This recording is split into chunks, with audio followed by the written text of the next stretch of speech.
Mi hijo intentó matarme con una caja de bombones envenenados.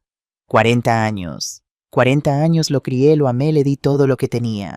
Y así me lo pagó con arsénico escondido entre chocolate belga y una tarjeta que decía, para la mejor madre del mundo. Me llamo Ariana Mendoza. Tengo 69 años. Y esta es la historia de cómo el hijo que adopté cuando era un niño huérfano de 2 años decidió que mi vida valía menos que 200.000 euros. Pero empecemos por el principio, Yani. Aquella mañana del 15 de marzo, Madrid amaneció con un cielo azul brillante de esos que te hacen creer que el mundo es un lugar hermoso. Me desperté en mi pequeño apartamento del barrio de Chamberí, el mismo apartamento donde había vivido los últimos 30 años, primero con mi esposo Marcos, luego sola desde que el cáncer se lo llevó hace 15 años. El apartamento no era lujoso. Paredes blancas con algunas grietas, muebles de madera que habíamos comprado cuando nos casamos, cortinas que ya habían perdido su color original. Pero estaba limpio, ordenado, lleno de fotografías de mi familia en cada rincón. En la mesita de noche junto a mi cama había una foto de Marcos y yo, el día de nuestra boda. Éramos tan jóvenes entonces, tan llenos de esperanza. Él con su traje negro, yo con mi vestido blanco que mi madre había cosido a mano. 45 años habían pasado desde ese día.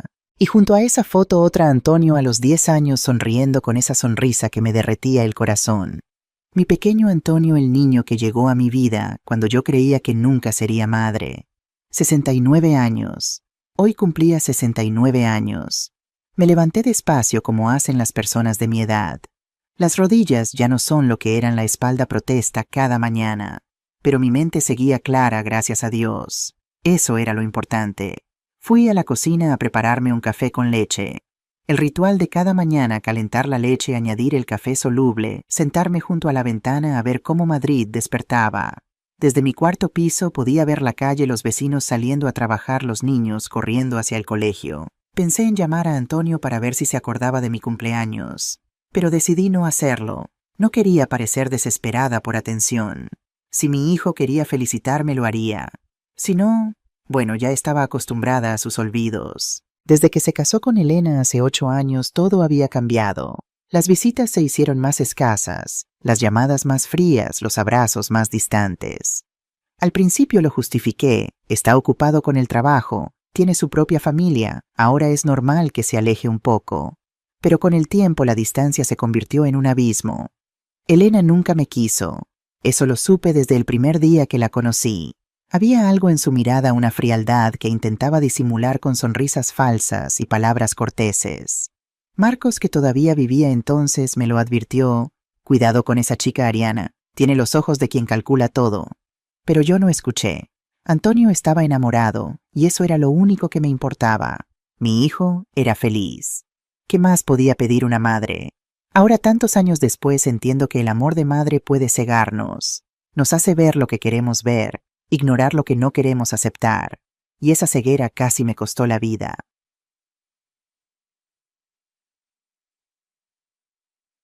El timbre sonó a las 11 de la mañana. Dejé la taza de café sobre la mesa y fui a abrir. En la puerta había un repartidor con un uniforme azul y una caja elegante en las manos. Señora Ariana Mendoza. Sí, soy yo. Tiene un paquete. Firme aquí, por favor. Firmé sin prestar mucha atención y tomé la caja. Era pesada, envuelta en papel dorado con un lazo rojo. Muy elegante, muy caro. Cerré la puerta y llevé el paquete a la mesa del comedor. Con cuidado desaté el lazo y abrí el papel. Dentro había una caja de bombones de la marca Casa Cacao, una chocolatería artesanal de Barcelona famosa por sus creaciones exclusivas. Cada bombón costaba una pequeña fortuna. Y encima de la caja, una tarjeta. La tomé con manos temblorosas. Reconocí la letra de Antonio inmediatamente. Para la mejor madre del mundo. Con amor, Antonio. Se me llenaron los ojos de lágrimas. 3 años. Hacía 3 años que Antonio no me regalaba nada. Ni en mi cumpleaños, ni en Navidad, ni en el Día de la Madre. Siempre había excusas: el trabajo, el dinero, los niños. Y yo siempre lo justificaba, porque eso es lo que hacen las madres. Justificamos, perdonamos, seguimos amando aunque nos duela. Pero ahora aquí estaba. Una caja de bombones carísimos con una tarjeta escrita a mano. Mi hijo se había acordado de mí. Mi hijo todavía me quería. Abrí la caja con cuidado.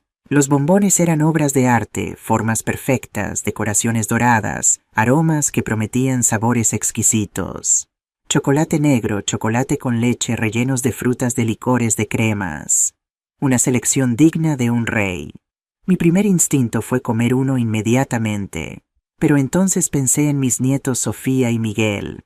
Esos niños eran mi debilidad.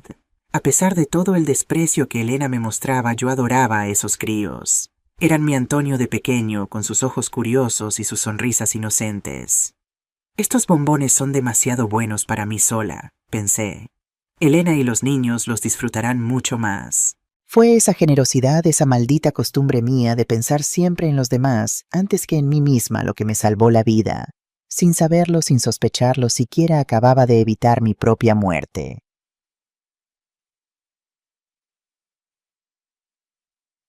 Volví a envolver la caja con cuidado, me puse un vestido decente y tomé las llaves del coche.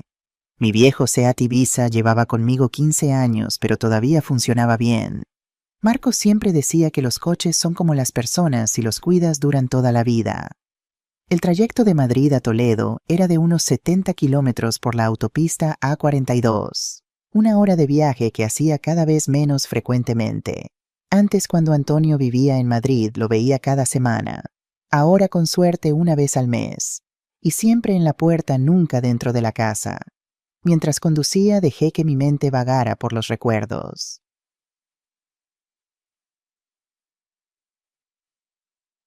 Sevilla, 1985. Yo tenía 29 años y acababa de casarme con Marcos. Éramos felices enamorados llenos de planes para el futuro. Queríamos tener hijos, muchos hijos, llenar nuestra casa de risas y de vida. Pero el destino tenía otros planes. Después de 2 años intentándolo, fuimos al médico. Los análisis fueron claros. Yo no podía tener hijos. Un problema en mis ovarios, algo que no tenía solución. Recuerdo el día que el doctor nos dio la noticia. Marcos me tomó de la mano y me dijo: «No pasa nada, mi amor. Encontraremos otra manera». Y la encontramos. El orfanato de San Pablo estaba en las afueras de Sevilla, un edificio antiguo con paredes de cal blanca y un patio lleno de naranjos. Fuimos allí con el corazón abierto, dispuestos a darle un hogar a un niño que lo necesitara. Y entonces lo vi. Antonio tenía 2 años. Era pequeño, delgado, con unos ojos negros enormes que parecían haber visto demasiado para su corta edad. Sus padres biológicos habían muerto en un accidente de coche 6 meses antes, y desde entonces no había dejado de llorar. Las monjas nos advirtieron: «Este niño está traumatizado, no deja que nadie lo toque, grita cada vez que alguien se acerca». Pero cuando me arrodillé frente a él y le tendí la mano, algo cambió.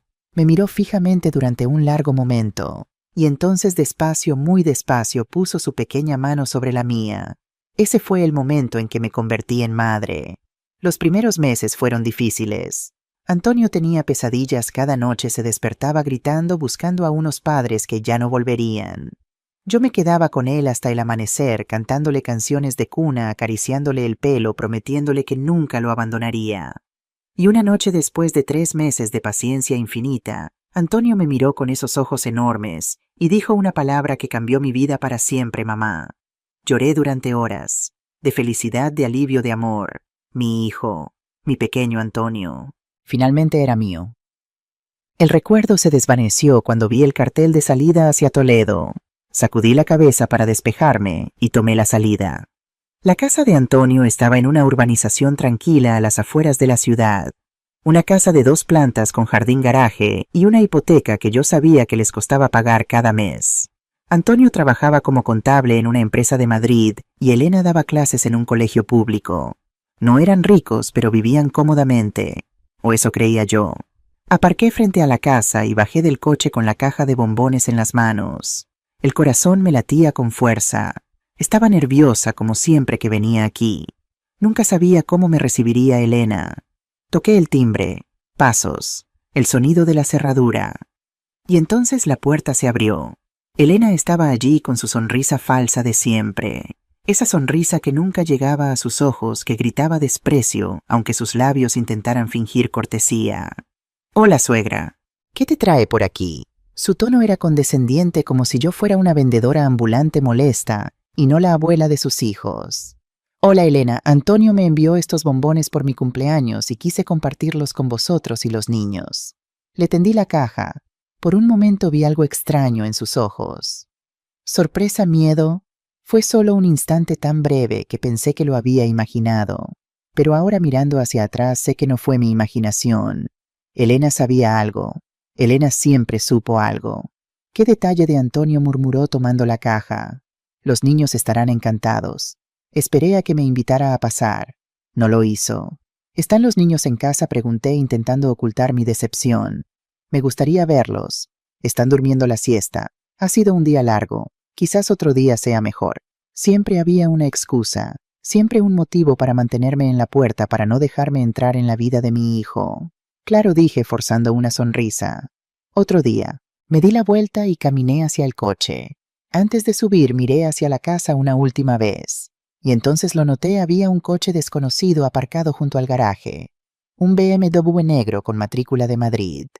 Visitas a la hora de la siesta de los niños. Sacudí la cabeza. Estaba siendo paranoica. Probablemente era un vecino o un amigo de Antonio. Subí al coche y emprendí el camino de vuelta a Madrid. No sabía que acababa de salvar mi vida. No sabía que los bombones que había regalado con tanto amor contenían suficiente arsénico para matar a un adulto. No sabía que mi hijo, mi pequeño Antonio, el niño que me llamó mamá por primera vez hace 40 años, me había enviado la muerte envuelta en papel dorado.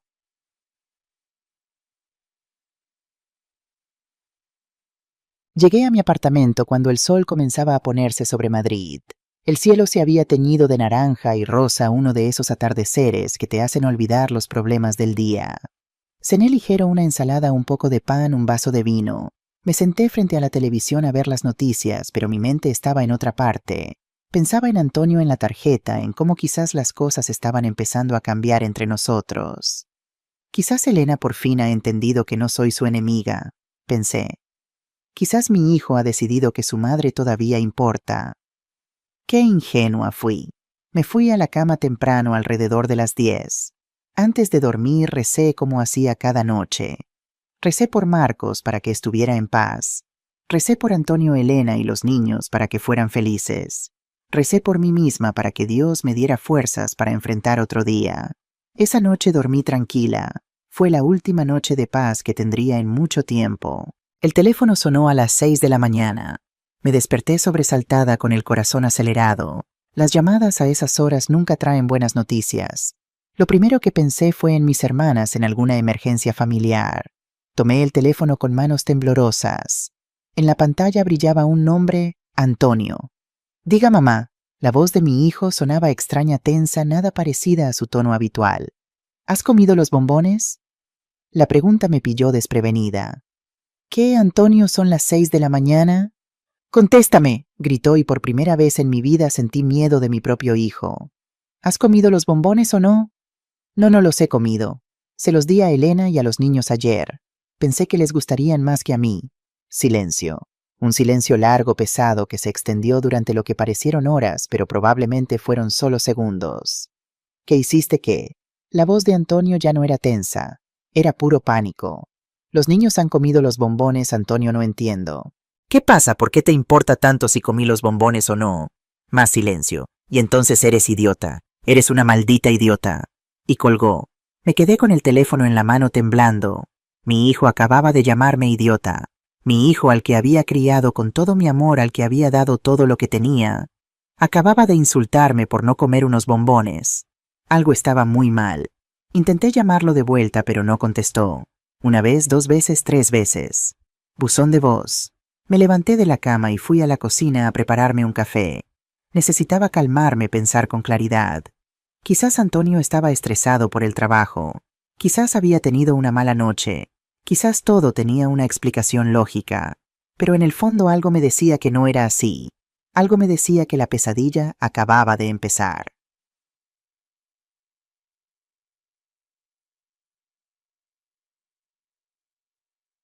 El segundo teléfono llegó 2 horas después. Esta vez era Elena. Su voz sonaba diferente. No era la Elena fría y distante de siempre. Esta Elena estaba asustada. Suegra, los niños, hospital. Las palabras salían entrecortadas, mezcladas con sollozos. ¿Qué ha pasado?, pregunté sintiendo cómo el pánico se apoderaba de mí. Elena, ¿qué les ha pasado a los niños? ¿Los bombones? Sofía y Miguel comieron bombones anoche. Esta madrugada empezaron a vomitar, a tener convulsiones. Los llevamos a urgencias. El mundo comenzó a girar a mi alrededor. ¿Dónde estáis? ¿En qué hospital? Hospital Virgen de la Salud de Toledo. Los médicos dicen que es envenenamiento, que había algo en los bombones. No escuché el resto. El teléfono se me cayó de las manos. Envenenamiento. Los bombones que Antonio me había regalado. Los bombones que yo había dado a mis nietos. Dios mío, susurré. Dios mío, ¿qué he hecho? Me iré. No recuerdo bien el trayecto a Toledo. Sé que conduje demasiado rápido, que casi me salto 2 semáforos en rojo, que mis manos temblaban tanto que apenas podía sujetar el volante. En mi cabeza las piezas comenzaban a encajar, aunque mi corazón se negaba a aceptar lo que mi mente ya sabía. La reacción de Antonio cuando supo que no había comido los bombones. Su pánico al enterarse de que los niños sí los habían comido. Sus preguntas específicas, urgentes, desesperadas. No, me dije a mí misma. No puede ser. Antonio no sería capaz. Es mi hijo. Me quiere. Pero la duda ya había echado raíces. Llegué al hospital a las 10 de la mañana. Aparqué mal, no me importó.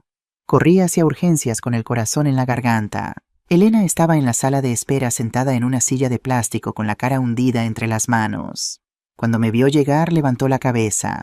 Tenía los ojos rojos de llorar, el maquillaje corrido, el pelo revuelto. Por primera vez desde que la conocía no vi frialdad en su mirada. Solo vi miedo. ¿Cómo están?, pregunté sentándome a su lado. Estables. Los médicos dicen que tuvieron suerte. Solo comieron unos pocos bombones antes de irse a la cama. Si hubieran comido más...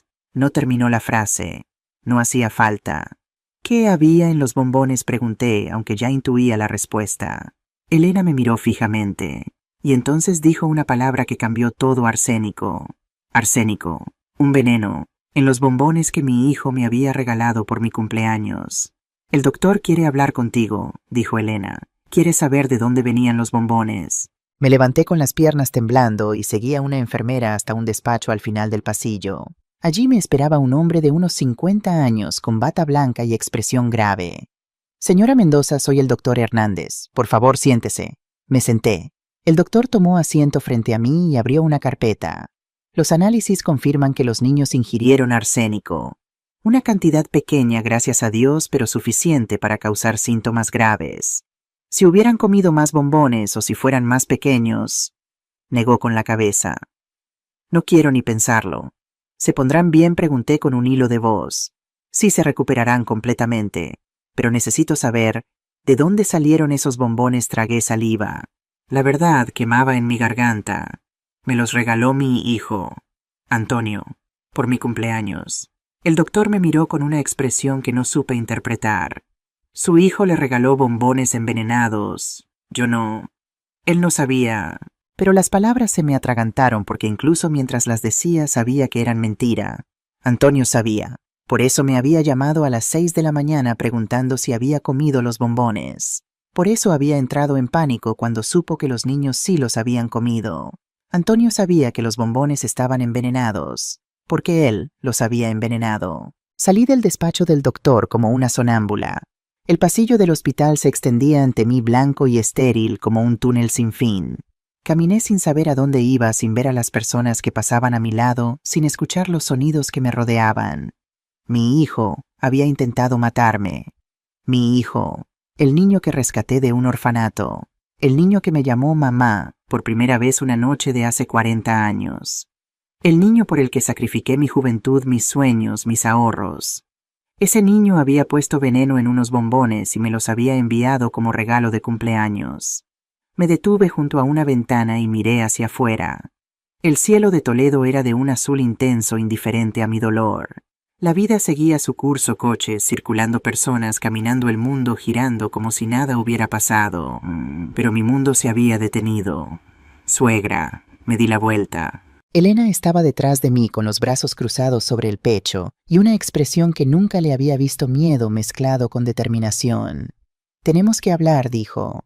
La seguí hasta una pequeña capilla vacía al final del pasillo. Elena cerró la puerta y se sentó en uno de los bancos de madera. Yo me senté frente a ella. «Elena, ¿qué está pasando?», pregunté. «¿Qué sabes que yo no sé?». Ella se quedó en silencio durante un momento largo. Luego comenzó a hablar.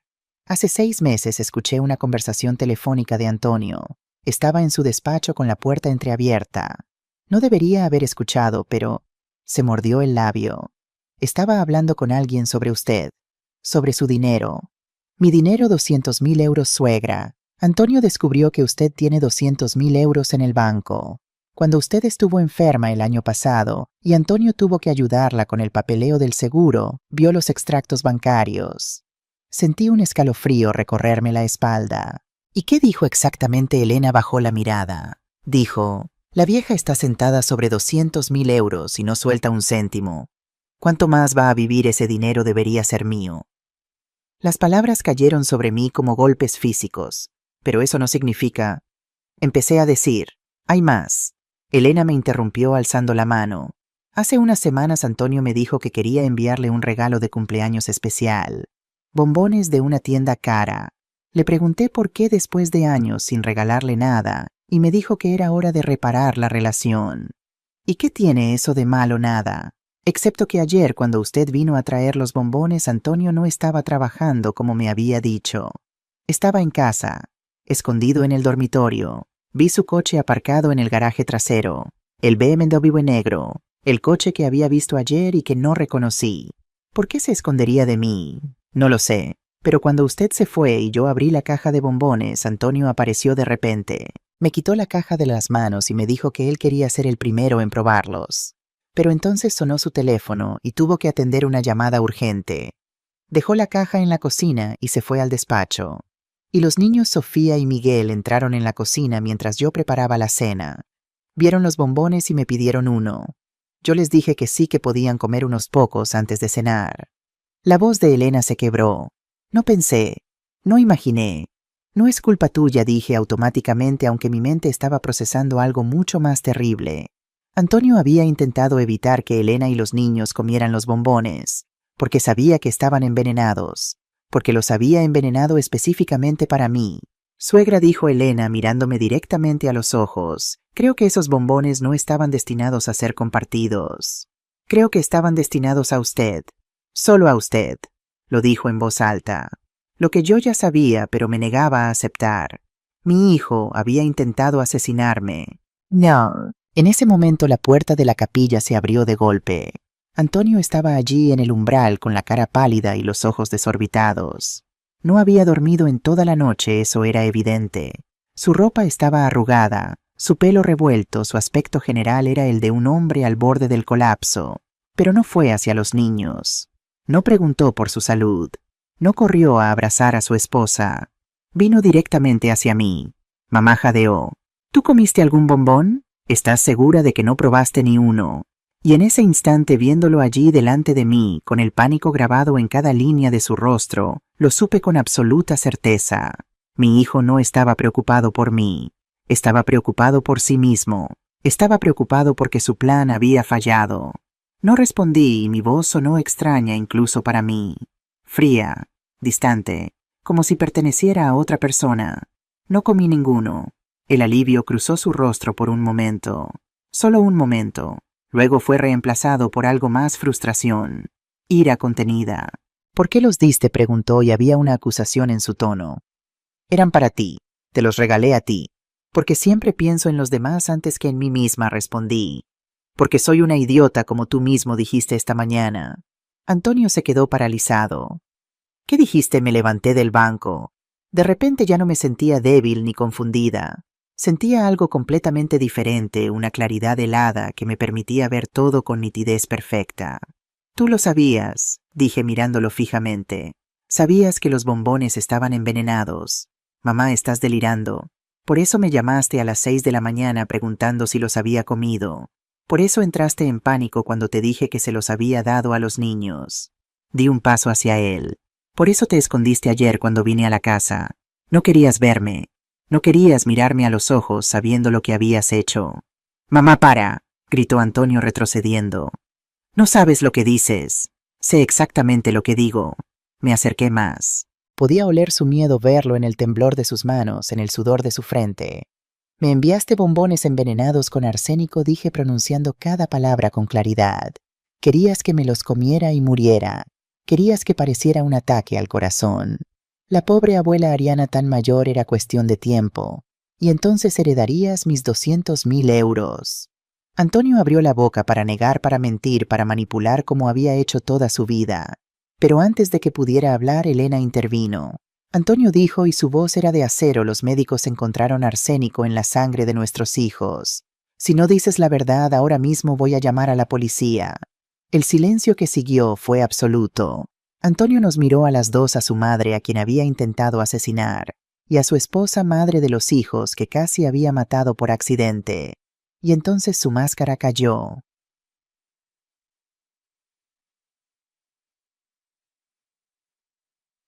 «¿Queréis la verdad?», dijo, y su voz ya no era suplicante ni aterrorizada. Era amarga, resentida, llena de un odio que había estado hirviendo durante años. Pues aquí la tenéis. Se dejó caer en uno de los bancos de la capilla, como si las piernas ya no lo sostuvieran. «Sí, envenené los bombones. Sí quería que te los comieras y murieras». Me miró con ojos que no reconocía. «¿Sabes por qué, mamá? Porque llevas 40 años siendo una carga». Las palabras me golpearon como puñetazos. Una carga, siempre dando, siempre sacrificándote, siempre recordándome todo lo que hiciste por mí. Te adopté cuando nadie te quería. Te di una familia. Te di amor. ¿Sabes lo que se siente crecer con esa deuda sobre los hombros? Saber que nunca jamás podrás pagarla. Antonio, yo nunca pedí nada a cambio. «Exacto», gritó levantándose de golpe. «Nunca pediste nada, pero lo esperabas todo. Esperabas que fuera el hijo perfecto, que te visitara cada semana, que te llamara cada día, que te agradeciera eternamente por haberme salvado». Elena estaba pálida, inmóvil, escuchando la confesión de su marido, como si fuera una pesadilla de la que no podía despertar. «Y luego está el dinero», continuó Antonio, caminando de un lado a otro, como un animal enjaulado. 200.000 euros.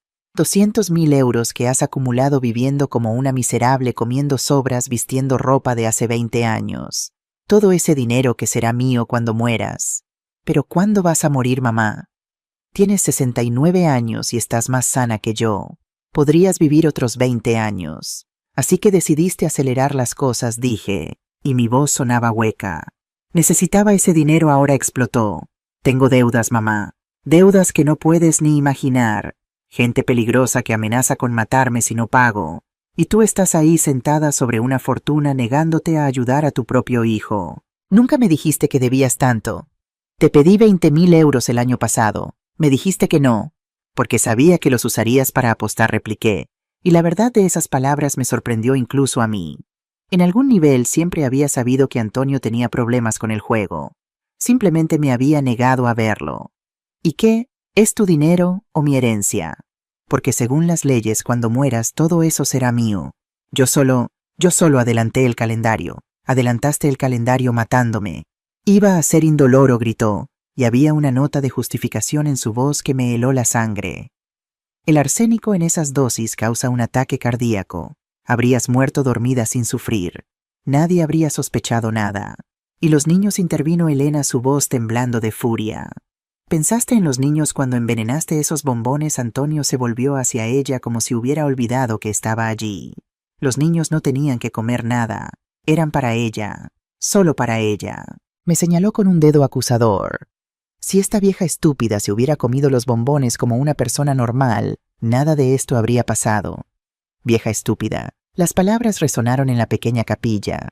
Miré a mi hijo, al niño que había salvado, al hombre que había criado, y vi a un extraño que me odiaba, que me despreciaba, que había planeado mi muerte con la misma frialdad con la que se planifica un viaje de negocios. ¿Por qué?, pregunté, y mi voz se rompió por primera vez. Antonio, ¿por qué me odias tanto? Él me miró, y por un momento vi algo debajo de la rabia, algo antiguo y herido. Porque nunca fui realmente tu hijo, dijo. Fui tu proyecto de caridad, tu buena obra. El huérfano que rescataste para sentirte mejor contigo misma. Papá nunca me aceptó. Siempre me miró como a un extraño. Y tú Tú me amabas tanto que me asfixiabas. Tu amor era una cárcel, mamá. Una cárcel de la que nunca pude escapar. Las lágrimas corrían por mis mejillas. Te amé con todo mi corazón. Lo sé, dijo Antonio, y por primera vez sonó cansado en lugar de furioso. Lo sé, y eso es lo peor de todo. Me amaste tanto que me convertiste en esto. El silencio que siguió a la confesión de Antonio fue el más largo de mi vida. Nos quedamos allí los tres en aquella pequeña capilla del hospital mientras las palabras de mi hijo flotaban entre nosotros como humo venenoso. Fui yo quien habló primero. Voy a llamar a la policía. Antonio levantó la cabeza de golpe. No puedes hacer eso. Soy tu hijo. Eres el hombre que intentó matarme. Eres el hombre que casi mata a sus propios hijos. Mi voz era firme aunque por dentro me estaba desmoronando. No voy a dejarte libre para que lo intentes de nuevo. Mamá, podemos arreglar esto entre nosotros. Te devolveré el dinero, buscaré ayuda, iré a terapia. ¿Con qué dinero?, preguntó Elena, y su tono era gélido. Según tú debes miles de euros a gente peligrosa. ¿De dónde vas a sacar dinero para devolver nada? Antonio la miró con ojos suplicantes. Elena, mi amor, tú me entiendes. Estaba desesperado. No tenía otra opción. Tenías muchas opciones, lo cortó ella. Podías haber sido honesto conmigo sobre las deudas. Podías haber buscado ayuda profesional. Podías haber hablado con tu madre y pedirle un préstamo. Pero elegiste envenenarla. Se levantó del banco. Me voy a ver a los niños. Y cuando salga de esta capilla voy a llamar a mi abogado para iniciar los trámites de divorcio. Elena, no puedes hacerme esto. Ya está hecho, Antonio. Se detuvo en la puerta y lo miró una última vez. Quise creer que eras un buen hombre. Quise creer que tenías problemas, pero que en el fondo eras buena persona. Pero un buen hombre no intenta matar a su madre. Un buen hombre no pone en peligro a sus hijos por dinero. Y salió dejándonos solos. Antonio se derrumbó en el banco con la cabeza entre las manos. Mamá sollozó, por favor. No me hagas esto. No llames a la policía. Iré a la cárcel. Me destruirán la vida. Me acerqué a él despacio. Me senté a su lado como había hecho tantas veces cuando era niño y lloraba por una pesadilla. Antonio, dije suavemente, tu vida ya está destruida. La destruiste tú mismo. Él levantó la cabeza. Tenía los ojos rojos, la cara empapada de lágrimas. Tenía tanto miedo, mamá. Los hombres a los que debo dinero son malos de verdad. Vinieron a casa. Me amenazaron con hacerle daño a Elena y a los niños si no pagaba. Estaba desesperado. Podrías haberme contado. No podía. ¿Cómo iba a decirte que tu hijo era un ludópata que debía 80.000 euros a mafiosos? ¿Cómo iba a admitir que había robado de mi propia empresa, que había hipotecado la casa, sin decírselo a Elena, que había vaciado las cuentas de ahorro de los niños? Lo miré fijamente. Robaste de tu empresa, hipotecaste la casa, Antonio asintió miserablemente. Lo hice todo mal, mamá. Todo. Y cuando vi tus extractos bancarios y supe que tenías 200.000 euros, pensé que era la solución. Pensé que si heredaba ese dinero podría pagar las deudas, salvar el trabajo, salvar el matrimonio. Matándome. En mi cabeza tenía sentido. Se rió amargamente. Suena loco ahora, ¿verdad? Pero en ese momento era la única salida que veía. Nos quedamos en silencio un momento. Luego le pregunté lo que necesitaba saber. ¿Desde cuándo lo planeabas? 6 meses, admitió. Investigué sobre venenos, sobre formas de que pareciera natural. El arsénico parecía perfecto. Síntomas similares a un infarto difícil de detectar si no se busca específicamente. Compré los bombones más caros que encontré pensando que el chocolate fuerte ocultaría cualquier sabor extraño. 6 meses. Mi hijo había pasado 6 meses planeando cómo asesinarme. Y Lucía, pregunté. Antonio se quedó helado. ¿Cómo sabes lo de Lucía? No lo sabía hasta ahora, pero tu reacción me lo acaba de confirmar. Lo miré con ojos que ya no reconocían al niño que había criado. ¿Quién es Lucía? Él bajó la mirada. Una mujer que conocí en el casino. Trabaja allí. Llevamos 2 años juntos. 2 años. Mientras yo rezaba cada noche por la felicidad de su matrimonio, él tenía una amante. Ella sabía lo de los bombones. Antonio vaciló. Ese vacile fue suficiente respuesta. Fue idea suya, ¿verdad? Dije. No fue idea suya exactamente. Pero cuando le conté lo del dinero y lo desesperado que estaba, ella dijo que a veces las soluciones más simples son las mejores. Y yo entendí lo que quería decir. ¿Está embarazada? Antonio me miró con sorpresa. ¿Cómo? No lo sabía. Pero ahora sí. Él asintió lentamente. 4 meses. Vamos a tener un hijo. Por eso necesitaba el dinero más que nunca. Quería empezar una vida nueva con ella, lejos de todas las mentiras. Una vida nueva construida sobre mi cadáver. Antonio no dijo nada. No había nada que decir. Me levanté del banco. Mis piernas temblaban, pero mi decisión era firme. Antonio, voy a salir de esta capilla. Voy a llamar a la policía. Voy a contarles todo lo que me has dicho. Y luego nunca más volveré a verte. Mamá, por favor, no me llames, mamá. Las palabras salieron más duras de lo que pretendía, pero no me arrepentí. Un hijo no intenta matar a su madre. Un hijo no pasa 6 meses planeando el asesinato de la mujer que le dio todo. Tú no eres mi hijo. Eres un extraño que lleva 40 años usando mi apellido. Caminé hacia la puerta. Antonio se levantó tropezando e intentó agarrarme del brazo. Por favor, te lo suplico. Haré lo que quieras. Me entregaré yo mismo. Pero no me abandones así. Me detuve. Lo miré una última vez. Te abandoné hace mucho tiempo, Antonio. Solo que ninguno de los dos lo sabía hasta hoy. Y salí de la capilla dejando atrás al hijo que había amado durante 40 años. Dejando atrás la mentira de toda una vida. Las horas que siguieron fueron un borrón de caos. La policía llegó al hospital 20 minutos después de mi llamada. 2 agentes uniformados y un inspector de paisano que se presentó como Fernando Ruiz. Les conté todo. La caja de bombones, la llamada de Antonio a las 6 de la mañana, su confesión en la capilla. Elena corroboró mi versión y añadió detalles que yo desconocía, las conversaciones sospechosas que había escuchado, el comportamiento errático de Antonio en los últimos meses, los problemas de dinero que él había ocultado. Antonio fue arrestado esa misma tarde. Lo vi mientras se lo llevaban esposado por el pasillo del hospital. Nuestras miradas se cruzaron por un momento. En sus ojos ya no había rabia ni justificaciones. Solo vacío. No sentí satisfacción. No sentí justicia. Solo sentí un dolor profundo, como si me hubieran arrancado algo vital del pecho. Esa noche volví a mi apartamento de Madrid. Elena se quedó en el hospital con los niños que seguían en observación, pero ya estaban fuera de peligro. El apartamento estaba exactamente como lo había dejado, la taza de café en el fregadero, las cortinas a medio correr, la manta doblada sobre el sofá. 24 horas antes había salido de aquí feliz porque mi hijo me había regalado bombones. Ahora volvía sabiendo que esos bombones contenían mi sentencia de muerte. Me senté en el sofá sin encender las luces. La oscuridad me envolvía como una manta pesada. Y entonces finalmente lloré. Lloré por el niño de 2 años que había encontrado en un orfanato de Sevilla. Por el niño que me llamó mamá por primera vez. Por el adolescente que me hacía reír con sus chistes malos. Por el joven que me prometió que siempre me cuidaría. Lloré por el hombre en que se había convertido, por el extraño que había planeado mi muerte durante 6 meses, por el monstruo que había creado sin darme cuenta. Y lloré por mí misma, por los 40 años que había dedicado a amar a alguien que me veía como un obstáculo, por los sacrificios que había hecho pensando que construía algo hermoso cuando en realidad solo estaba alimentando a una serpiente. No dormí esa noche, ni la siguiente, ni la otra. Me quedaba sentada en el sofá mirando la pared, reviviendo cada momento de los últimos 40 años, buscando señales que hubiera ignorado, momentos en los que podría haber actuado diferente. Fue cuando le perdoné por robar dinero de mi cartera a los 15 años. Fue cuando pagué sus deudas de universidad sin hacer preguntas. Fue cuando seguí llamándolo cada semana aunque él nunca devolvía las llamadas.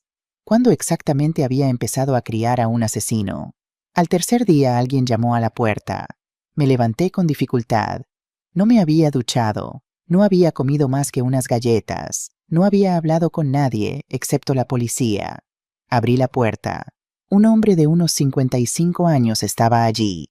Alto, canoso, con un traje gris elegante y ojos amables. Ariana, soy Diego Fernández. Era amigo de Marcos. Diego. El nombre me resultaba familiar. Marcos lo había mencionado muchas veces, su compañero de universidad, el que se hizo abogado, el que siempre decía que le debía la vida por ayudarlo a aprobar derecho romano. Supe lo que pasó, dijo Diego. Salió en las noticias. Hijo intenta envenenar a su madre por la herencia. Vine en cuanto pude. Me aparté para dejarlo pasar. Entramos en la sala con las cortinas cerradas y el olor a abandono. Diego miró a su alrededor sin decir nada. Luego se volvió hacia mí. Ariana, no puedes quedarte aquí hundiéndote en la oscuridad. Marcos no querría eso.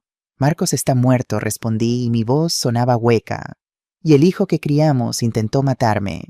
Lo sé, y lo siento profundamente. Se sentó en el sofá y me indicó que hiciera lo mismo. Pero ahora tienes una elección. Puedes dejarte morir de tristeza aquí dentro, o puedes luchar. ¿Luchar? ¿Contra quién? Contra mi propio hijo, contra la injusticia, contra el hombre que intentó asesinarte. Diego se inclinó hacia adelante. Antonio tendrá un juicio, y por lo que me han contado mis contactos en la fiscalía, ha contratado a uno de los mejores abogados penalistas de España. Javier Ortega. ¿Te suena el nombre? Negué con la cabeza. Ortega es conocido como el liberador de demonios. Se especializa en sacar a culpables de la cárcel. Ha conseguido absoluciones en casos que parecían imposibles. Diego me miró fijamente. Antonio va a pelear por su libertad. Y si no tienes a alguien luchando por ti, podría ganar. ¿Ganar? Pero confesó. Los médicos encontraron arsénico. Las confesiones pueden retractarse. Las pruebas pueden cuestionarse. Ortega ya está construyendo una defensa. Dice que Antonio no sabía que los bombones estaban envenenados. Dice que fue su amante, esa tal Lucía, quien lo hizo sin que él supiera. El estómago se me revolvió. Eso es mentira. Tú y yo lo sabemos. Pero ante un tribunal la verdad no siempre gana. Gana quien la presenta mejor. Me quedé en silencio procesando sus palabras. ¿Qué propones?, pregunté finalmente. Diego sacó una tarjeta de su bolsillo. Que me dejes ayudarte. Soy abogado, aunque mi especialidad es derecho civil no penal. Pero tengo contactos. Puedo coordinar tu defensa, asegurarme de que Antonio pague por lo que hizo. ¿Por qué?, pregunté. Apenas me conoces. ¿Por qué querrías ayudarme? Diego sonrió tristemente. Porque se lo debo a Marcos.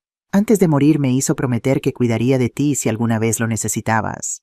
Su voz se suavizó. He tardado 15 años en cumplir esa promesa. Más vale tarde que nunca. Las lágrimas volvieron a mis ojos. Pero esta vez no eran solo de tristeza.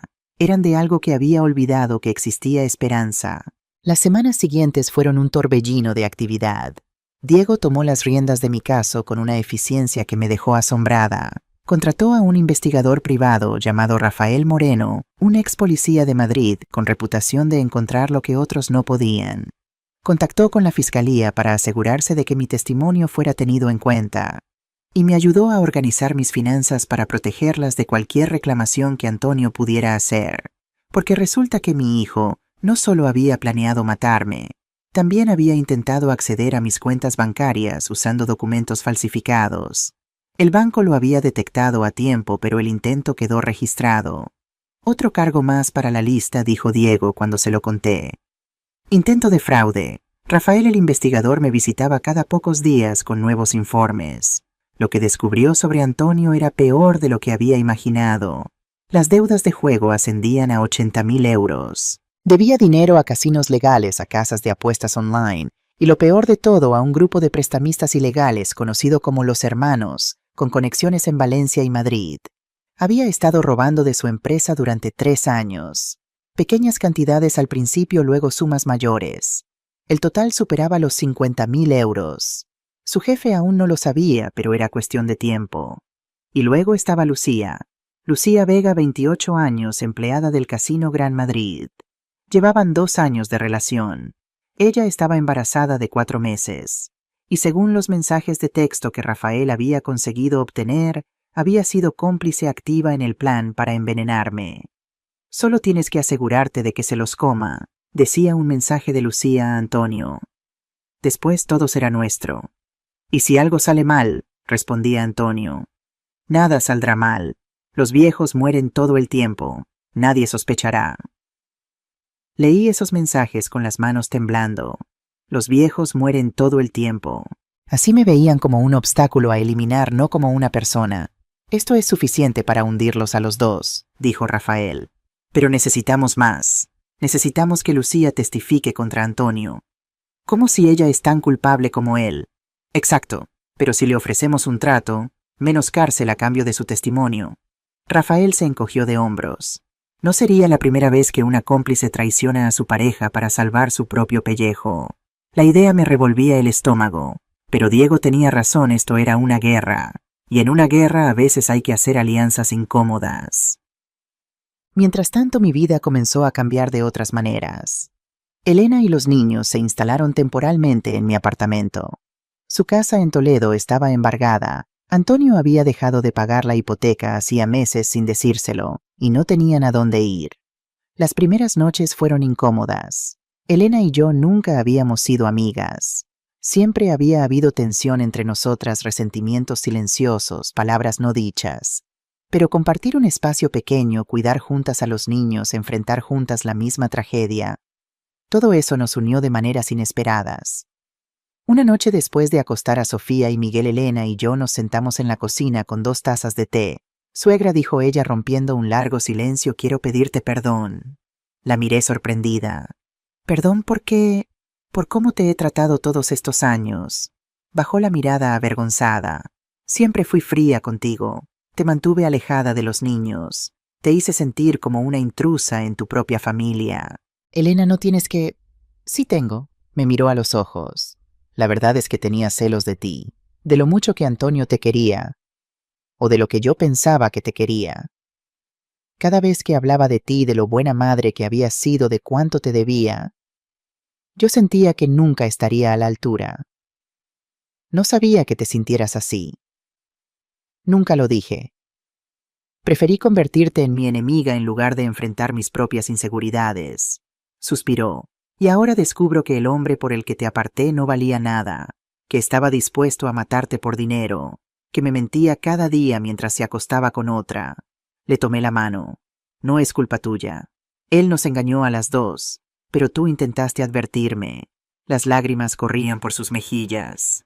¿Recuerdas aquella vez hace 3 años que me dijiste que Antonio parecía distraído, que quizás debería hablar con él sobre lo que le preocupaba? Lo recordaba vagamente. Yo te ignoré, continuó Elena. Pensé que estabas metiéndote donde no te llamaban. Pero tenías razón. Algo estaba muy mal, y yo no quise verlo. Nos quedamos en silencio un momento. Luego dije, Elena, no podemos cambiar el pasado, pero podemos decidir cómo será el futuro. Apreté su mano. Tienes 2 hijos maravillosos que te necesitan. Yo tengo 2 nietos que son la luz de mi vida. ¿Por qué no empezamos de nuevo, no como suegra y nuera, como familia? Elena me miró con ojos húmedos. Me gustaría eso, dijo. Me gustaría mucho. Y así de las cenizas de una tragedia nació algo inesperado, una alianza entre 2 mujeres que habían sido engañadas por el mismo hombre. Una amistad construida sobre el dolor compartido. Pasaron 2 meses.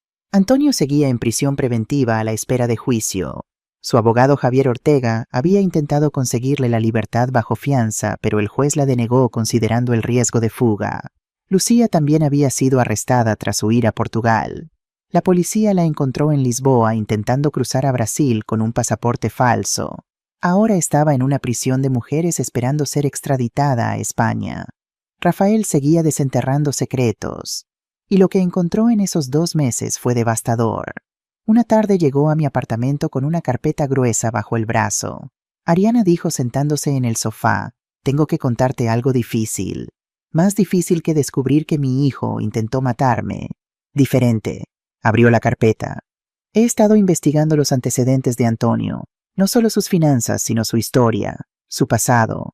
¿Qué has encontrado, Rafael? Sacó un documento amarillento con aspecto de tener décadas de antigüedad. Esto es del orfanato de San Pablo en Sevilla.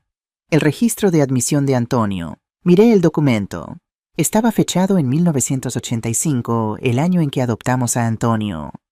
¿Y qué tiene de especial, Lee, la sección de antecedentes familiares? Tomé el documento y busqué la sección que Rafael indicaba.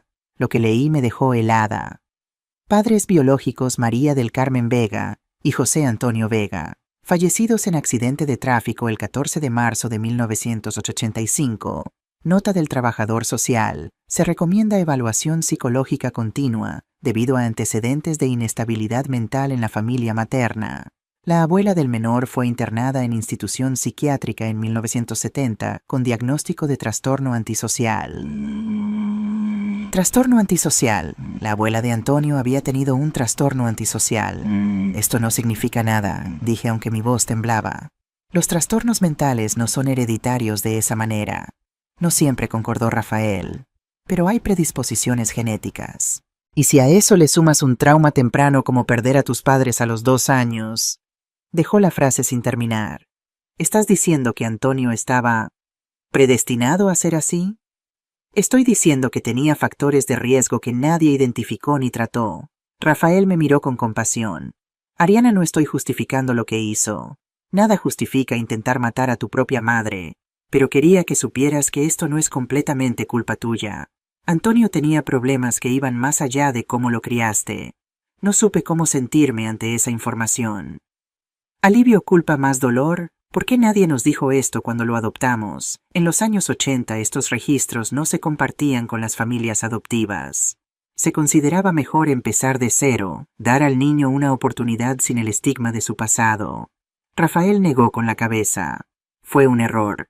Si hubieras sabido, podrías haber buscado ayuda profesional desde el principio. Pensé en todas las veces que Antonio había mostrado señales de que algo no estaba bien. Los robos de adolescente, las mentiras constantes, la incapacidad de mantener amistades duraderas, la frialdad emocional que a veces mostraba incluso conmigo. Siempre lo había justificado. Es el trauma de perder a sus padres, me decía. Ya lo superará, pensaba. Con suficiente amor sanará. Pero el amor no cura todo. El amor no sustituye a la terapia profesional. El amor no puede deshacer una predisposición genética combinada con un trauma infantil. Podría haber sido diferente si hubiéramos sabido desde el principio, si hubiéramos buscado ayuda, si hubiéramos... Los sí eran infinitos, y ninguno cambiaría el presente. Esa misma semana recibí otra noticia inesperada. Mi hermana Carmen, que vivía en Valencia, había estado pagando la fianza de Antonio. Diego me lo contó con expresión grave. Carmen no podía creerlo. Mi propia hermana vendió su apartamento en Valencia para reunir el dinero, 100.000 euros. Los entregó al abogado de Antonio como garantía para una nueva petición de fianza. Pero el juez ya denegó la fianza. Ortega va a presentar una nueva solicitud, con pruebas de arraigo familiar y apoyo comunitario. Carmen ha firmado una declaración diciendo que Antonio puede vivir con ella mientras espera el juicio. El suelo pareció abrirse bajo mis pies. Mi hermana, mi pequeña Carmen, a quien había cuidado toda mi vida, a quien había protegido de nuestro padre alcohólico, a quien había ayudado a pagar la universidad. Mi hermana estaba del lado del hombre que había intentado matarme. Tomé el teléfono y marqué su número. Contestó al segundo tono. Ariana, sabía que llamarías. ¿Por qué, Carmen? Mi voz temblaba de rabia y de dolor. ¿Por qué estás ayudando al hombre que quiso asesinarme? Porque es tu hijo, respondió ella como si fuera la explicación más obvia del mundo. Porque la familia no se abandona pase lo que pase. Intentó matarme. Puso veneno en unos bombones. Estaba desesperado, Ariana. Tenía deudas, estaba asustado. No pensaba con claridad. Su voz se suavizó. Tú siempre fuiste demasiado dura con él. Siempre esperando la perfección, siempre recordándole todo lo que hacías por él. ¿No te has preguntado si quizás lo empujaste a esto? Las palabras me golpearon como un puñetazo. ¿Me estás culpando a mí? Estoy diciendo que Antonio no es un monstruo. Es un hombre enfermo que necesita ayuda, no una cárcel. Carmen suspiró. Mira, sé que estás herida. Tienes derecho a estarlo. Pero destruir a tu propio hijo no te devolverá la paz. Carmen, escúchame bien. Mi voz era de hielo. Antonio no está enfermo. Es un criminal. Planificó mi muerte durante 6 meses. Investigó venenos, compró el arsénico, calculó la dosis. Eso no es desesperación. Es premeditación. Tú siempre lo ves todo en blanco y negro, Ariana. Siempre ha sido así. Y tú siempre has sido ciega ante los defectos de Antonio. Siempre lo justificaste, siempre lo protegiste de las consecuencias de sus actos. Respiré hondo. Pero esta vez no voy a dejarlo pasar. Esta vez va a pagar por lo que hizo. Si sigues adelante con esto, dijo Carmen, y su voz se endureció, perderás algo más que un hijo. Me perderás a mí también. Si tengo que elegir entre mi vida y tu aprobación, la elección es fácil. Colgué antes de que pudiera responder.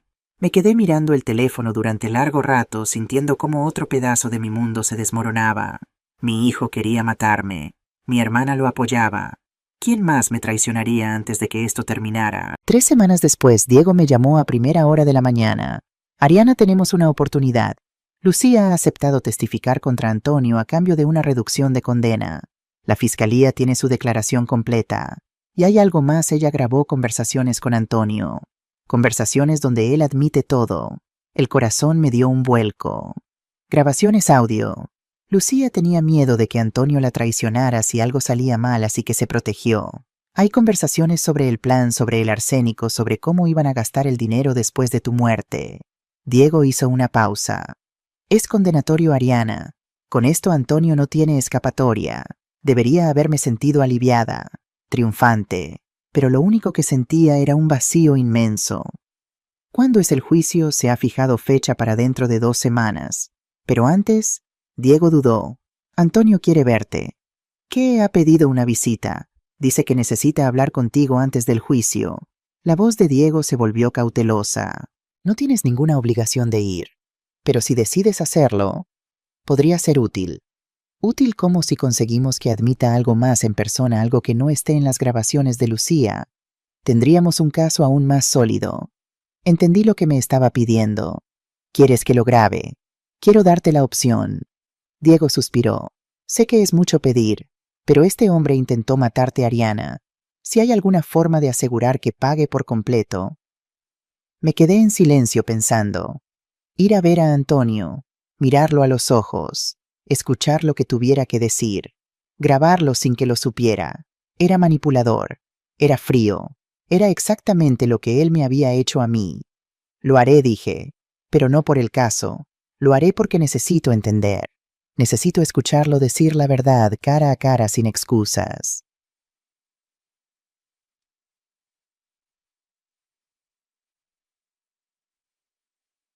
La cárcel de Toledo estaba en las afueras de la ciudad, un edificio gris y sombrío que parecía absorber la luz del sol. Diego me acompañó hasta la puerta, pero no podía entrar conmigo a la visita. El dispositivo de grabación está en tu bolso, me dijo en voz baja. Solo tienes que dejarlo encendido. Grabará todo automáticamente. Asentí. Tenía las manos frías, el estómago revuelto. Diego, ¿y si no puedo hacerlo?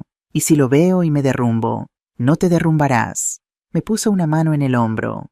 Eres más fuerte de lo que crees, Ariana. Marcos siempre lo decía. Mi Ariana parece suave por fuera, pero por dentro es de acero. Sonreí a pesar del miedo. Marcos exageraba. Marcos te conocía mejor que nadie.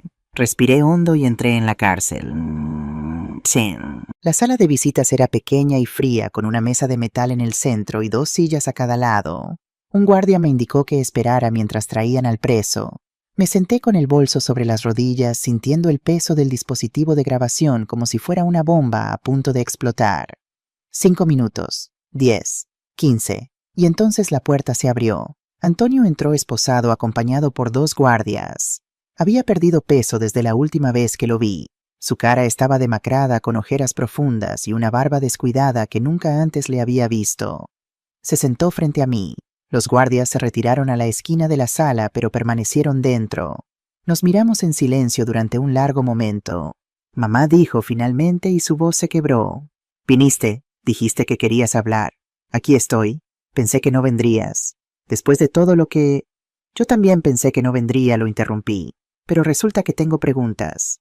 Preguntas que solo tú puedes responder. Antonio bajó la mirada. Pregunta.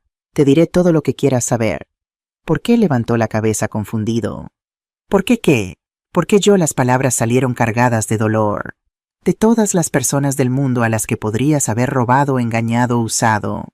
¿Por qué tu propia madre, Antonio, cerró los ojos un momento? Cuando los abrió había algo diferente en ellos. No la rabia de la confesión en el hospital, no el pánico del arresto. Algo más profundo. Porque eras la única que siempre estaría ahí, dijo. La única que nunca me abandonaría pasara lo que pasara. La única a la que podía fallar una y otra vez, y que seguiría queriéndome.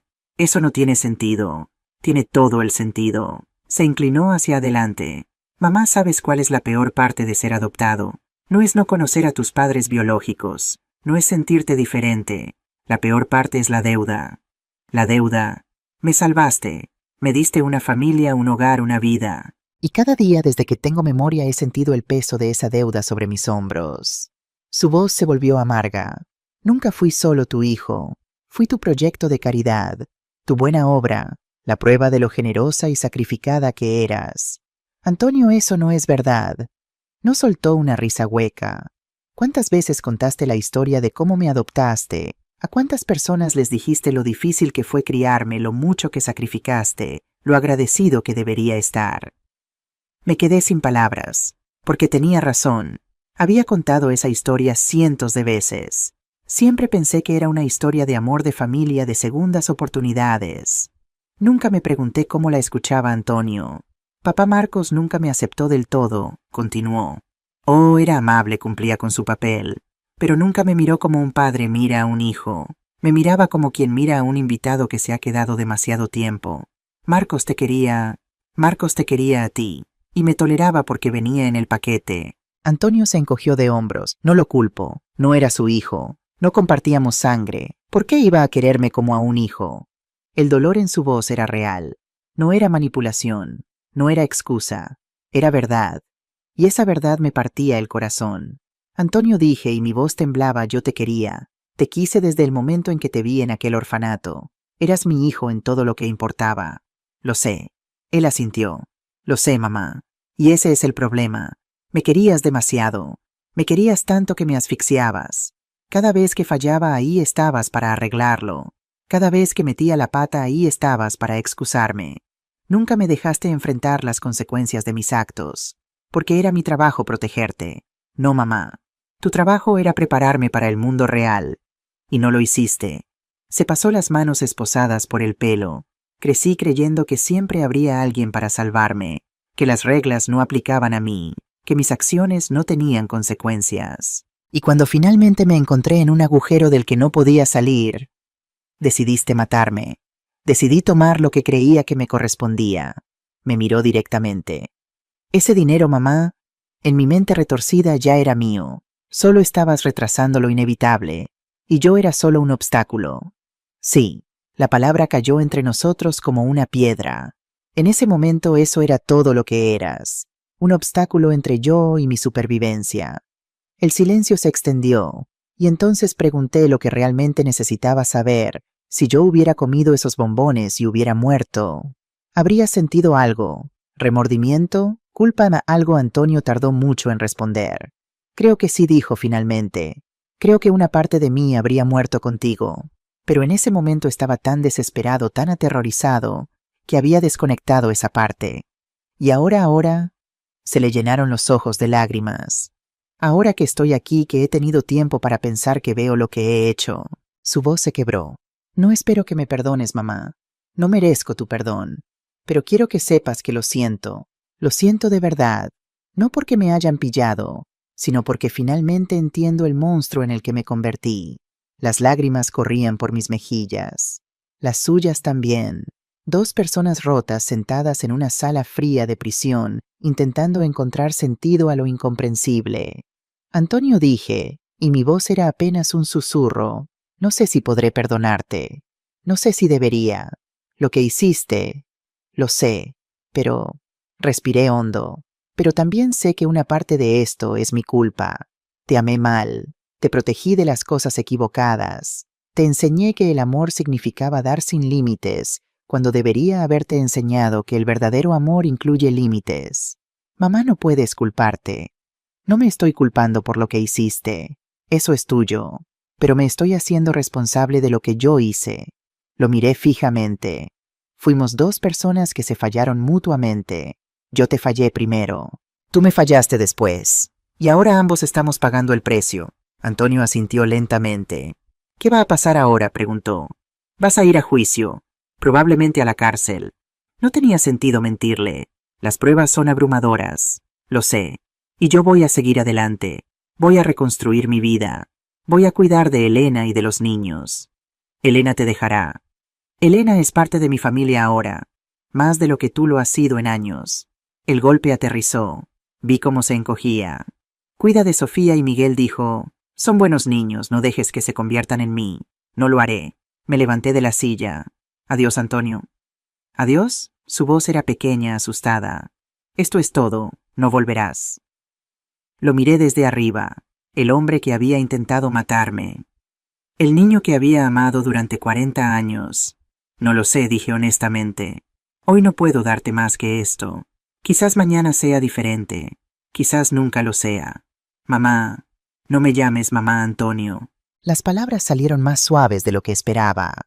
Todavía no te has ganado ese derecho de nuevo. Me di la vuelta y caminé hacia la puerta. Detrás de mí escuché su voz por última vez. Te quiero, mamá. A pesar de todo, te quiero. No respondí. No podía.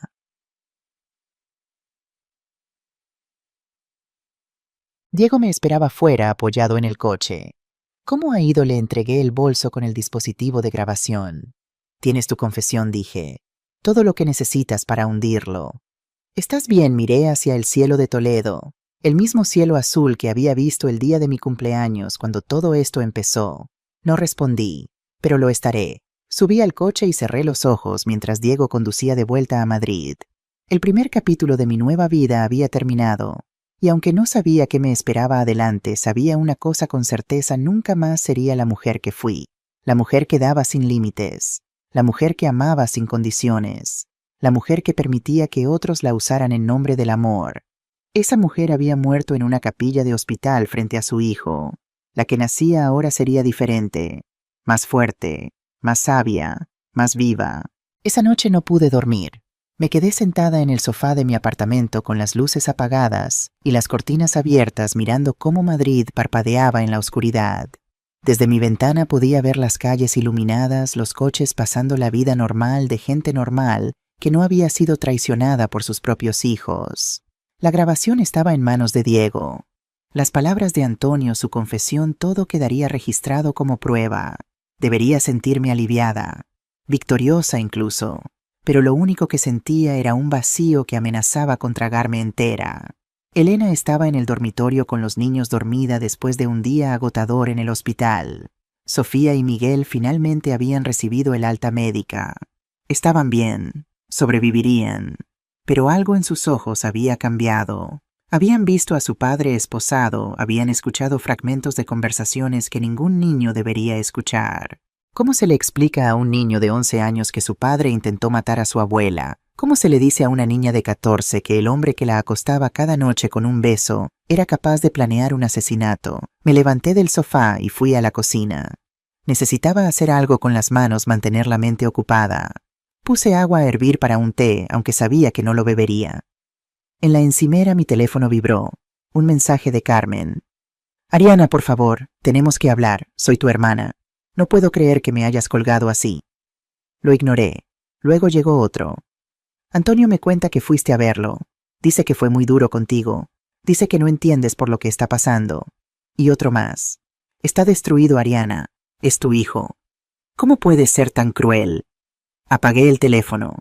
Cruel. Me llamaba cruel la mujer que había vendido su casa para ayudar al hombre que intentó asesinarme. Volví al sofá. El agua en la cocina empezó a hervir, pero no me moví. El silbido de la tetera llenó el apartamento hasta que se apagó solo. ¿Cuándo exactamente había perdido el control de mi vida? Fue hace 40 años cuando decidí adoptar a un niño traumatizado, sin pedir ayuda profesional. Fue hace 15 años cuando Marcos murió, y me quedé sola enfrentando a un Antonio adulto que ya mostraba señales de problemas. Fue hace 6 meses cuando Antonio comenzó a planear mi muerte, y yo estaba demasiado ciega para verlo, o quizás fue mucho antes. Quizás fue el día en que decidí que mi valor como persona dependía de cuánto podía dar, de cuánto podía sacrificar, de cuánto podía soportar. Mi madre solía decir, una buena mujer se define por lo que hace por los demás. Y yo me pasé 69 años tratando de ser una buena mujer según esa definición. Ser buena hija, buena esposa, buena madre, buena hermana. ¿Y dónde me dejó eso sola en un apartamento oscuro con un hijo en la cárcel por intentar matarme y una hermana que me culpaba por defenderme?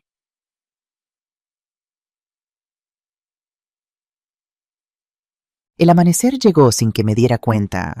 La luz del sol se filtró por la ventana iluminando el apartamento con una claridad cruel que exponía cada grieta, cada mancha, cada imperfección. Como mi vida. Elena salió del dormitorio a las 7, sorprendida de encontrarme despierta. Suegra, ¿no has dormido? Negué con la cabeza. No podía. Elena se sentó a mi lado en el sofá. Llevaba uno de mis camisones viejos demasiado grande para ella y se veía tan joven, tan vulnerable. Yo tampoco dormí mucho, admitió. Los niños tuvieron pesadillas. Sofía se despertó llorando 3 veces. ¿Qué le dijiste la verdad? ¿O parte de ella? Elena suspiró. Le dije que su padre había hecho algo muy malo, que había lastimado gente y que por eso estaba en un lugar donde lo ayudarían a ser mejor. Y ella lo creyó. Sofía es lista. Demasiado lista. Elena me miró. Me preguntó si su padre la quería. Si alguna vez la había querido de verdad. El corazón se me encogió. ¿Qué respondiste? Le dije que sí, que su padre la quiere, pero que a veces las personas enfermas hacen cosas terribles, incluso a las personas que aman. La voz de Elena se quebró. No sé si fue la respuesta correcta. No sé cómo se supone que maneje esto. Le tomé la mano. Nadie sabe cómo manejar esto, Elena. No existe un manual. Para mi marido intentó matar a mi suegra. Ella soltó una risa amarga. ¿Sabes qué es lo peor? Que una parte de mí todavía lo quiere. Me miró con ojos llenos de lágrimas. Sé que es un monstruo, sé lo que hizo, pero cuando pienso en los primeros años, cuando éramos felices, cuando parecía amarme de verdad, una parte de mí se pregunta si esa persona todavía existe en algún lugar. Probablemente sí, dije. Las personas rara vez son completamente buenas o completamente malas. Antonio tiene bondad en él, solo que la enterró bajo capas de resentimiento, adicción y egoísmo. ¿Crees que puede cambiar? La pregunta flotó entre nosotras. No lo sé, respondí honestamente, pero sé que aunque pudiera cambiar, no tiene derecho a otra oportunidad conmigo. Algunas traiciones son demasiado profundas para sanar. Elena asintió lentamente. Voy a divorciarme de él, dijo. Ya contraté a un abogado. Quiero que los niños y yo empecemos de nuevo sin el peso de lo que Antonio hizo. Apoyo tu decisión completamente. Pero suegra, Elena vaciló. El abogado dice que el proceso podría ser complicado. Antonio va a intentar retener el contacto con los niños. Y legalmente como padre tiene derechos. La sola idea me revolvió el estómago. Después de lo que hizo, después de casi matarlos, los envenenó a ellos por accidente. Su objetivo eras tú. Elena se mordió el labio. Ante la ley eso podría hacer una diferencia, especialmente con un abogado como Javier Ortega. Me levanté del sofá con la rabia hirviendo en mi pecho. Entonces nos aseguraremos de que Antonio sea condenado por tanto tiempo que cuando salga los niños sean adultos y puedan decidir por sí mismos si quieren verlo. Como con cada arma que tengamos. Las grabaciones de Lucía, mi testimonio, la grabación de ayer, los registros médicos de los niños. Todo. La miré fijamente. Diego es un buen abogado. Y yo tengo 200.000 euros que estoy más que dispuesta a gastar en asegurarme de que la justicia se cumpla. Por primera vez en días, Elena sonrió. Entonces luchemos. Juntas. 2 días después, Carmen apareció en mi puerta. No llamó antes. No avisó. Simplemente llegó a las 9 de la mañana tocando el timbre insistentemente hasta que abrí. Estaba más delgada de lo que la recordaba, con ojeras profundas y el pelo sin peinar. Pero en sus ojos había una determinación feroz que reconocí inmediatamente. Era la misma mirada que veía en el espejo cada mañana. Carmen, dije sin apartarme de la puerta. No esperaba verte. Necesitamos hablar. Ahora. Intentó entrar, pero bloqueé el paso con mi cuerpo. No creo que tengamos nada que hablar. Soy tu hermana Ariana. No puedes simplemente borrarme de tu vida porque no estoy de acuerdo contigo. No te estoy borrando por desacuerdo. Te estoy protegiendo de alguien que apoya a mi potencial asesino. Carmen se estremeció ante la palabra. Antonio no es un asesino. Intentó matarme, la interrumpí levantando la voz. Puso arsénico en bombones con la intención específica de que yo muriera. ¿Cómo lo llamarías tú? Estaba desesperado. Tenía problemas que tú no entendías. ¿Y eso justifica el asesinato? Di un paso hacia ella. Carmen, escúchate. Estás haciendo exactamente lo que yo hice durante 40 años, justificar lo injustificable. Encontrar excusas para comportamientos inexcusables. Tú siempre fuiste dura con él, espetó Carmen. Siempre esperando que fuera perfecto. Nunca aceptaste que era solo humano. Ser humano incluye tener defectos. No incluye planear asesinatos. Respiré hondo intentando calmarme. Carmen, vendiste tu casa. Tu única casa. Para pagar la fianza de un hombre que confesó haber envenenado a su propia madre. ¿En qué momento eso te pareció razonable? Porque alguien tiene que creer en él. Alguien tiene que estar de su lado cuando todos lo abandonan. Él se puso a sí mismo en esta situación. Nadie lo abandonó. Él nos traicionó a todos. Carmen negó con la cabeza violentamente. Tú no lo entiendes. Nunca fuiste madre biológica. No sabes lo que es llevar a un hijo en tu vientre, sentir ese vínculo. Las palabras me golpearon como una bofetada. ¿En serio vas a jugar esa carta? Mi voz temblaba. No tuve hijos biológicos, Carmen, pero amé a Antonio como si hubiera salido de mis entrañas. Cada noche en vela, cada sacrificio, cada lágrima derramada por él fueron tan reales como si lo hubiera parido yo misma. No es lo mismo. Tienes razón, no es lo mismo, porque si hubiera sido hijo biológico tuyo también lo habrías justificado cuando intentara matarte. La miré con una mezcla de pena y rabia. ¿Sabes cuál es tu problema, Carmen? Que nunca tuviste hijos, y por eso idealizaste a Antonio. Lo convertiste en el hijo que nunca tuviste, y ahora no puedes aceptar que es un criminal. Carmen palideció. Eso fue cruel. Pero cierto. Comencé a cerrar la puerta. Hiciste tu elección, Carmen. Elegiste a Antonio sobre mí. Ahora vive con esa elección. Si sigues adelante con el juicio, destruirás a nuestra familia. Me detuve. Carmen, la familia se destruyó el día que Antonio puso arsénico en esos bombones. Yo solo estoy recogiendo los pedazos y decidiendo qué hacer con ellos. La miré una última vez. Y decidí que los pedazos que incluyen a personas que justifican intentos de asesinato no van en mi nueva vida. Cerré la puerta en su cara. Escuché sus gritos del otro lado, sus súplicas, sus amenazas. Los ignoré todos. Me apoyé contra la puerta cerrada con el corazón acelerado y las manos temblando. Había perdido a mi hijo. Había perdido a mi hermana. ¿Qué más me quedaba por perder? Una semana después, la llamada de Diego llegó a las 4 de la tarde de un martes. Ariana, tenemos un problema. Mi estómago se contrajo. ¿Qué tipo de problema? Javier Ortega está construyendo una defensa. Dice que Antonio no sabía que los bombones estaban envenenados, que fue Lucía quien los preparó sin su conocimiento.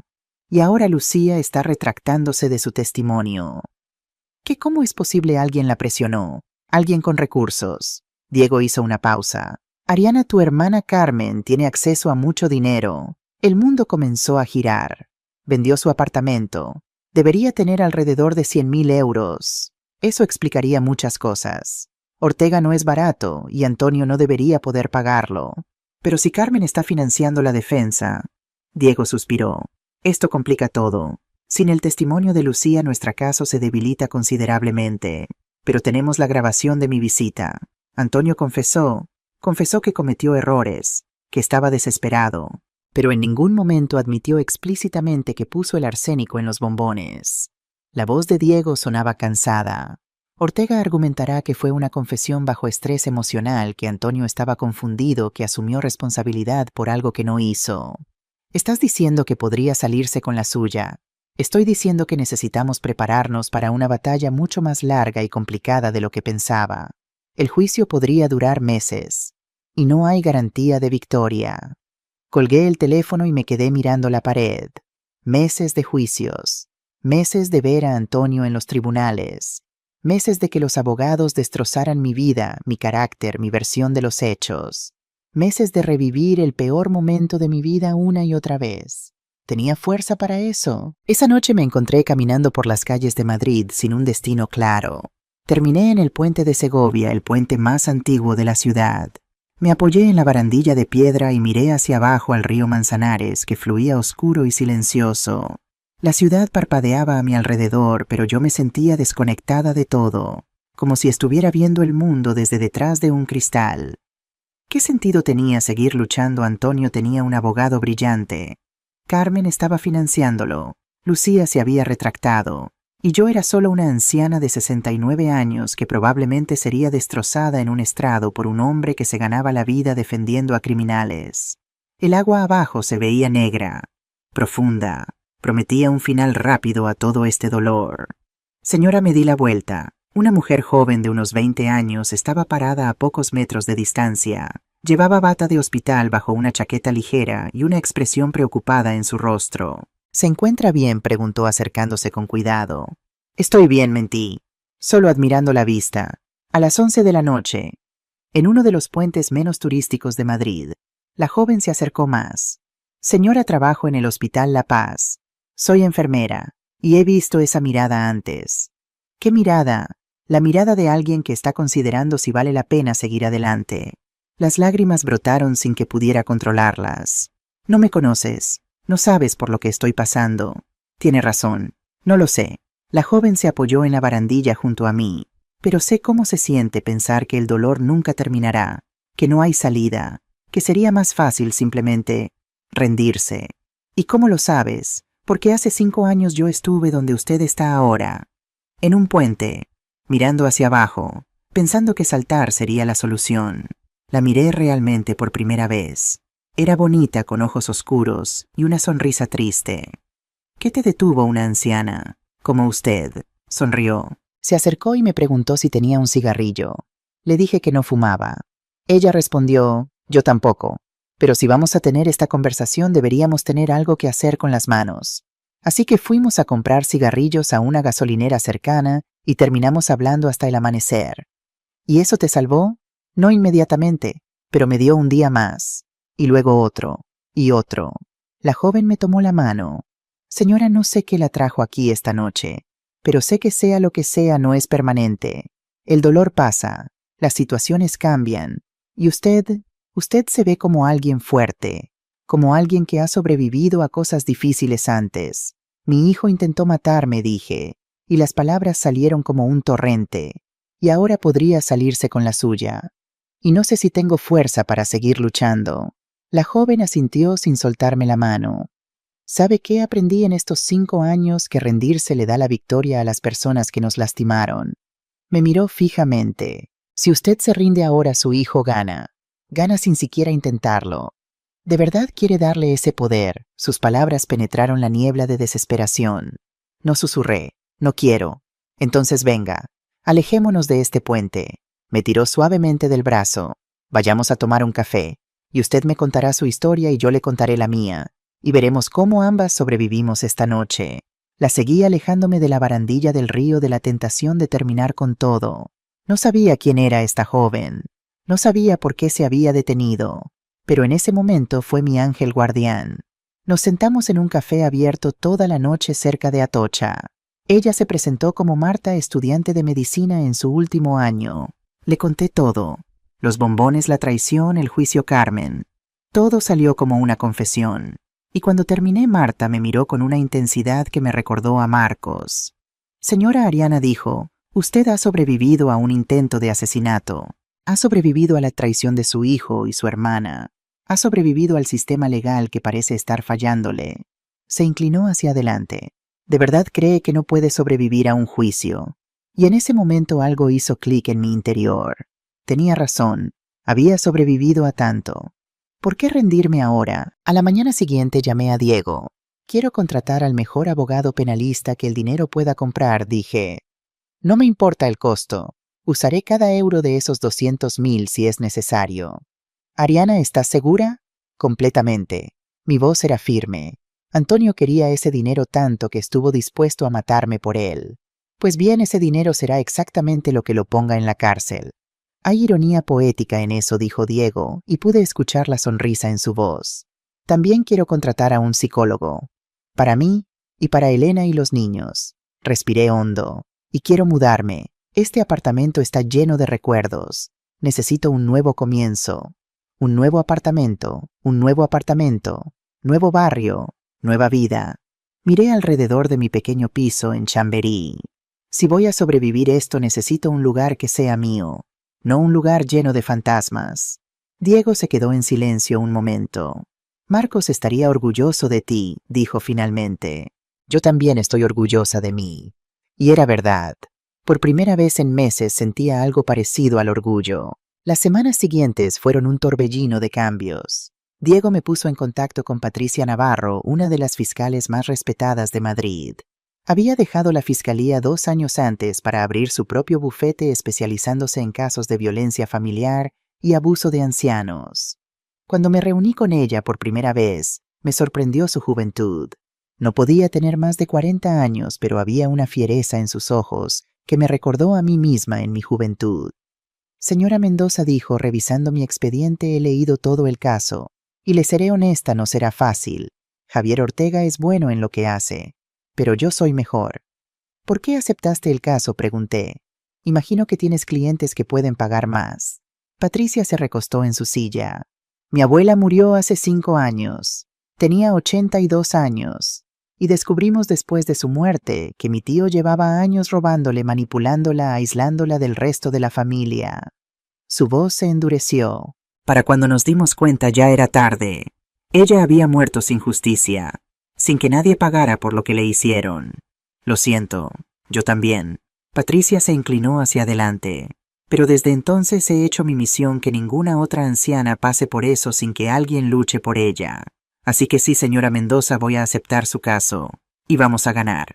Su confianza era contagiosa. La mudanza ocurrió en octubre. Diego me ayudó a encontrar un apartamento en el barrio de Salamanca. Era más pequeño que mi antiguo piso, pero moderno, luminoso, con vistas al Parque del Retiro. Costaba una fortuna en alquiler, pero decidí que me lo merecía. Elena y los niños se mudaron conmigo. Entre las 3 convertimos el espacio en un hogar. Sofía decoró su habitación con pósters de sus grupos favoritos. Miguel instaló su PlayStation en la sala. Elena llenó la cocina con especias y utensilios, cocinando comidas que llenaban el apartamento de olores deliciosos. Por primera vez en años no vivía sola. Por primera vez en años mi casa se sentía como un hogar. La terapia con la doctora Pilar Castillo comenzó en noviembre. La primera sesión fue difícil. Me senté en su consultorio mirando las paredes beige y las plantas en las esquinas sin saber por dónde empezar. Señora Mendoza, dijo, la doctora Castillo, una mujer de unos 50 años con cabello gris y ojos amables. ¿Por qué está aquí? Porque mi hijo intentó matarme y no sé cómo vivir con eso. Esa es la razón superficial. Se inclinó hacia adelante. ¿Cuál es la razón real?, pensé durante un largo momento, porque pasé 69 años siendo la persona que todos necesitaban que fuera, y no sé quién soy sin eso. La doctora Castillo sonrió. Ahora estamos llegando a alguna parte. El juicio estaba programado para diciembre. Patricia preparó mi testimonio con meticulosidad militar. Sesión tras sesión repasamos cada detalle: cómo recibí los bombones, mi visita a Toledo, la llamada de Antonio, el hospital, todo. Ortega va a intentar hacerte quedar como una madre controladora, me advirtió. Va a sugerir que provocaste a Antonio con años de manipulación emocional. Va a usar tu propia bondad en tu contra. ¿Cómo dirá que fuiste tan asfixiante, tan demandante, que empujaste a Antonio al límite? Que tu generosidad era en realidad una forma de control. Que nunca le diste espacio para ser él mismo. Las palabras me dolieron porque había algo de verdad en ellas. ¿Y cómo respondo a eso con honestidad? Patricia me miró fijamente. Admites tus errores. Reconoces que quizás amaste de manera imperfecta. Pero dejas muy claro que nada, absolutamente nada, justifica envenenar a tu propia madre. El primer día del juicio llegó con un cielo gris y amenaza de lluvia. Me vestí con cuidado un traje azul oscuro que Elena me había ayudado a elegir, zapatos cómodos pero elegantes, el collar de perlas que Marcos me regaló en nuestro 20º aniversario. Elena me acompañó al juzgado. Los niños se quedaron con una vecina. Las escaleras del Palacio de Justicia de Madrid estaban llenas de periodistas. Mi caso se había convertido en noticia nacional: madre contra hijo en juicio por envenenamiento. Los flashes me cegaron mientras subía los escalones con Elena sosteniéndome del brazo. No mires, me susurró. Solo camina hacia adelante. Entramos en el edificio, pasando controles de seguridad, subiendo ascensores, caminando por pasillos interminables hasta llegar a la sala. Y allí, al otro lado de la sala, estaba Antonio. No lo había visto en persona desde aquella visita en la prisión. Había perdido más peso. Su traje le quedaba grande, pero sus ojos me encontraron inmediatamente. No había rabia en ellos, tampoco amor, solo resignación. Javier Ortega estaba a su lado, un hombre de unos 60 años, con cabello plateado y un traje que probablemente costaba más que mi alquiler mensual. Patricia se acercó a mí. Lista asentí, aunque mi corazón latía tan fuerte que pensé que todos podían escucharlo. Recuerda, honesta, directa, emocional, pero no histérica. Me apretó el hombro. Eres la víctima aquí. No dejes que nadie te haga sentir lo contrario. El juez entró. Todos nos pusimos de pie. Y así comenzó la batalla por mi vida, mi dignidad y mi derecho a existir sin miedo. El fiscal comenzó presentando el caso con una precisión quirúrgica. Su señoría, miembros del jurado, dijo el fiscal García, un hombre de mediana edad, con voz grave y autoritaria, lo que van a escuchar en este juicio no es una tragedia familiar común. Es el relato calculado de un hijo que planeó durante 6 meses el asesinato de su propia madre por 200.000 euros. Patricia estaba sentada a mi lado tomando notas meticulosamente. De vez en cuando me miraba asegurándose de que estuviera bien. El fiscal continuó detallando la cronología, la adopción de Antonio, mi dedicación como madre, las deudas de juego, el plan de envenenamiento. Y cuando el plan falló, dijo García, cuando por un acto de generosidad, la señora Mendoza dio los bombones a sus nietos en lugar de consumirlos. Ella misma, el acusado, entró en pánico. No porque sus hijos estuvieran en peligro, sino porque su plan había sido descubierto. Miré a Antonio. Estaba pálido, con los ojos fijos en la mesa frente a él. Javier Ortega le susurraba algo al oído, pero Antonio no parecía escuchar. La acusación llamará a su primer testigo, anunció el juez. Lucía Vega. Un murmullo recorrió la sala. Lucía entró escoltada por 2 guardias. Llevaba el uniforme de la prisión y cadenas en las manos. Había envejecido 10 años en 3 meses. Su embarazo era ahora visible bajo la ropa holgada. Se sentó en el estrado de los testigos y juró decir la verdad. El fiscal García se acercó. Señorita Vega, ¿conoce al acusado Antonio Mendoza? Sí. Su voz era apenas audible. ¿Puede describir la naturaleza de su relación? Lucía miró a Antonio. Él finalmente levantó la vista. Sus ojos se encontraron. Éramos amantes, dijo ella, durante 2 años. ¿Y está usted embarazada de él? Sí, de 5 meses. El fiscal asintió. Señorita Vega, entiendo que inicialmente proporcionó una declaración a la policía implicando al señor Mendoza en el envenenamiento de su madre. Luego se retractó. ¿Por qué Lucía tragó saliva? Porque tuve miedo. ¿Miedo de qué? De ir a la cárcel, de perder a mi bebé. Antonio me dijo que su abogado podría hacer que todo pareciera idea mía, que yo sería la única culpable. Twist número 4. La verdad de Lucía. Pero hoy ha decidido decir la verdad. ¿Por qué? Lucía respiró hondo. Las lágrimas corrían por sus mejillas. Porque anoche tuve una pesadilla. Soñé que mi bebé crecía preguntándome quién era su padre. Y en el sueño yo le decía que su padre era un asesino y que yo lo ayudé. Sollozó. No quiero que mi hijo crezca con esa verdad. No quiero ser esa persona. Entonces cuéntenos, señorita Vega. ¿Quién planeó envenenar a Ariana Mendoza, Antonio? Fue todo idea de Antonio. Lucía miró directamente al acusado. Yo solo lo apoyé, lo animé. Le dije que sería fácil, que nadie sospecharía. Pero la idea, el plan, la compra del arsénico, todo fue él. ¿Y usted sabía que iba a enviar los bombones envenenados a su madre en su cumpleaños? Sí. Me mostró los mensajes. Estaba emocionado. Decía que pronto seríamos libres, que tendríamos dinero para empezar de nuevo. ¿Y qué sintió usted cuando se enteró de que los nietos del señor Mendoza habían sido envenenados? En lugar de su madre, Lucía se derrumbó. Pánico. Horror. No había pensado en los niños. No había pensado en nadie más que en nosotros. Levantó la vista hacia mí por primera vez. Señora Mendoza, lo siento. Sé que no significa nada, pero lo siento tanto. No respondí. No podía. Javier Ortega se levantó para el contrainterrogatorio.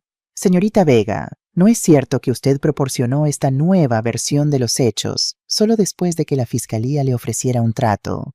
Sí, pero... ¿y que ese trato reduce significativamente su condena de 15 años a posiblemente 5? Sí. Entonces tiene un incentivo muy claro para decir lo que la fiscalía quiere escuchar. ¿No es así? Lucía vaciló. Estoy diciendo la verdad. La verdad, Ortega sonrió. O la versión de la verdad que la mantiene fuera de la cárcel el mayor tiempo posible. Objeción. Patricia se puso de pie. Está acosando a la testigo. Se acepta. El juez miró a Ortega. Letrado, ciñase a las preguntas. Pero el daño estaba hecho. Ortega había sembrado la duda. La tarde trajo el testimonio de Elena. Mi nuera subió al estrado con una dignidad que me llenó de orgullo. Llevaba un vestido negro simple, el pelo recogido sin maquillaje. Se veía cansada, pero fuerte. El fiscal García comenzó con preguntas básicas, su relación con Antonio, los años de matrimonio, los niños. Luego llegó al día crítico. Señora Ruiz, describa qué sucedió el día 15 de marzo, cuando su suegra, la señora Mendoza, visitó su casa. Elena respiró hondo. Ariana llegó alrededor del mediodía con una caja de bombones. Dijo que Antonio se los había regalado por su cumpleaños, pero que quería compartirlos con nosotros. ¿Cómo reaccionó usted? Me sorprendió. Antonio no había regalado nada a su madre en años. Elena bajó la mirada. Ahora entiendo por qué ese regalo era diferente. ¿Qué pasó después? Ariana se fue. Yo dejé la caja en la cocina. Esa noche, antes de la cena, Sofía y Miguel encontraron los bombones y comieron varios. Su voz se quebró. Alrededor de las 2 de la madrugada empezaron a vomitar. Tenían convulsiones. Los llevamos a urgencias. ¿Y su esposo? ¿Cómo reaccionó Antonio? No preguntó por los niños. Lo primero que preguntó fue si su madre había comido los bombones. Elena me miró. Esa fue la primera vez que sospeché que algo terrible había pasado. Ortega se levantó para el contrainterrogatorio. Señora Ruiz, ¿no es cierto que usted ha iniciado un proceso de divorcio contra mi cliente? Sí. Y que está buscando la custodia completa de los niños y una compensación económica sustancial. Estoy buscando proteger a mis hijos de un hombre que casi los mata. ¿O está aprovechando una situación trágica para vengarse de un matrimonio fallido? Objeción. Patricia saltó. Retiro la pregunta. Ortega sonrió. Señora Ruiz, ¿alguna vez vio a Antonio comprar o manipular los bombones? No. ¿Alguna vez lo escuchó admitir que puso arsénico en ellos? En el hospital él confesó. Responda sí o no. Lo escuchó decir explícitamente, yo puse arsénico en los bombones. Elena vaciló. No, con esas palabras exactas. Gracias. No más preguntas. Cuando Elena bajó del estrado, nuestras miradas se cruzaron. Vi lágrimas en sus ojos, pero también determinación.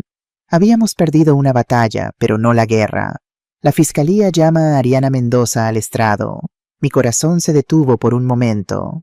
Patricia me apretó la mano. Tranquila, respira.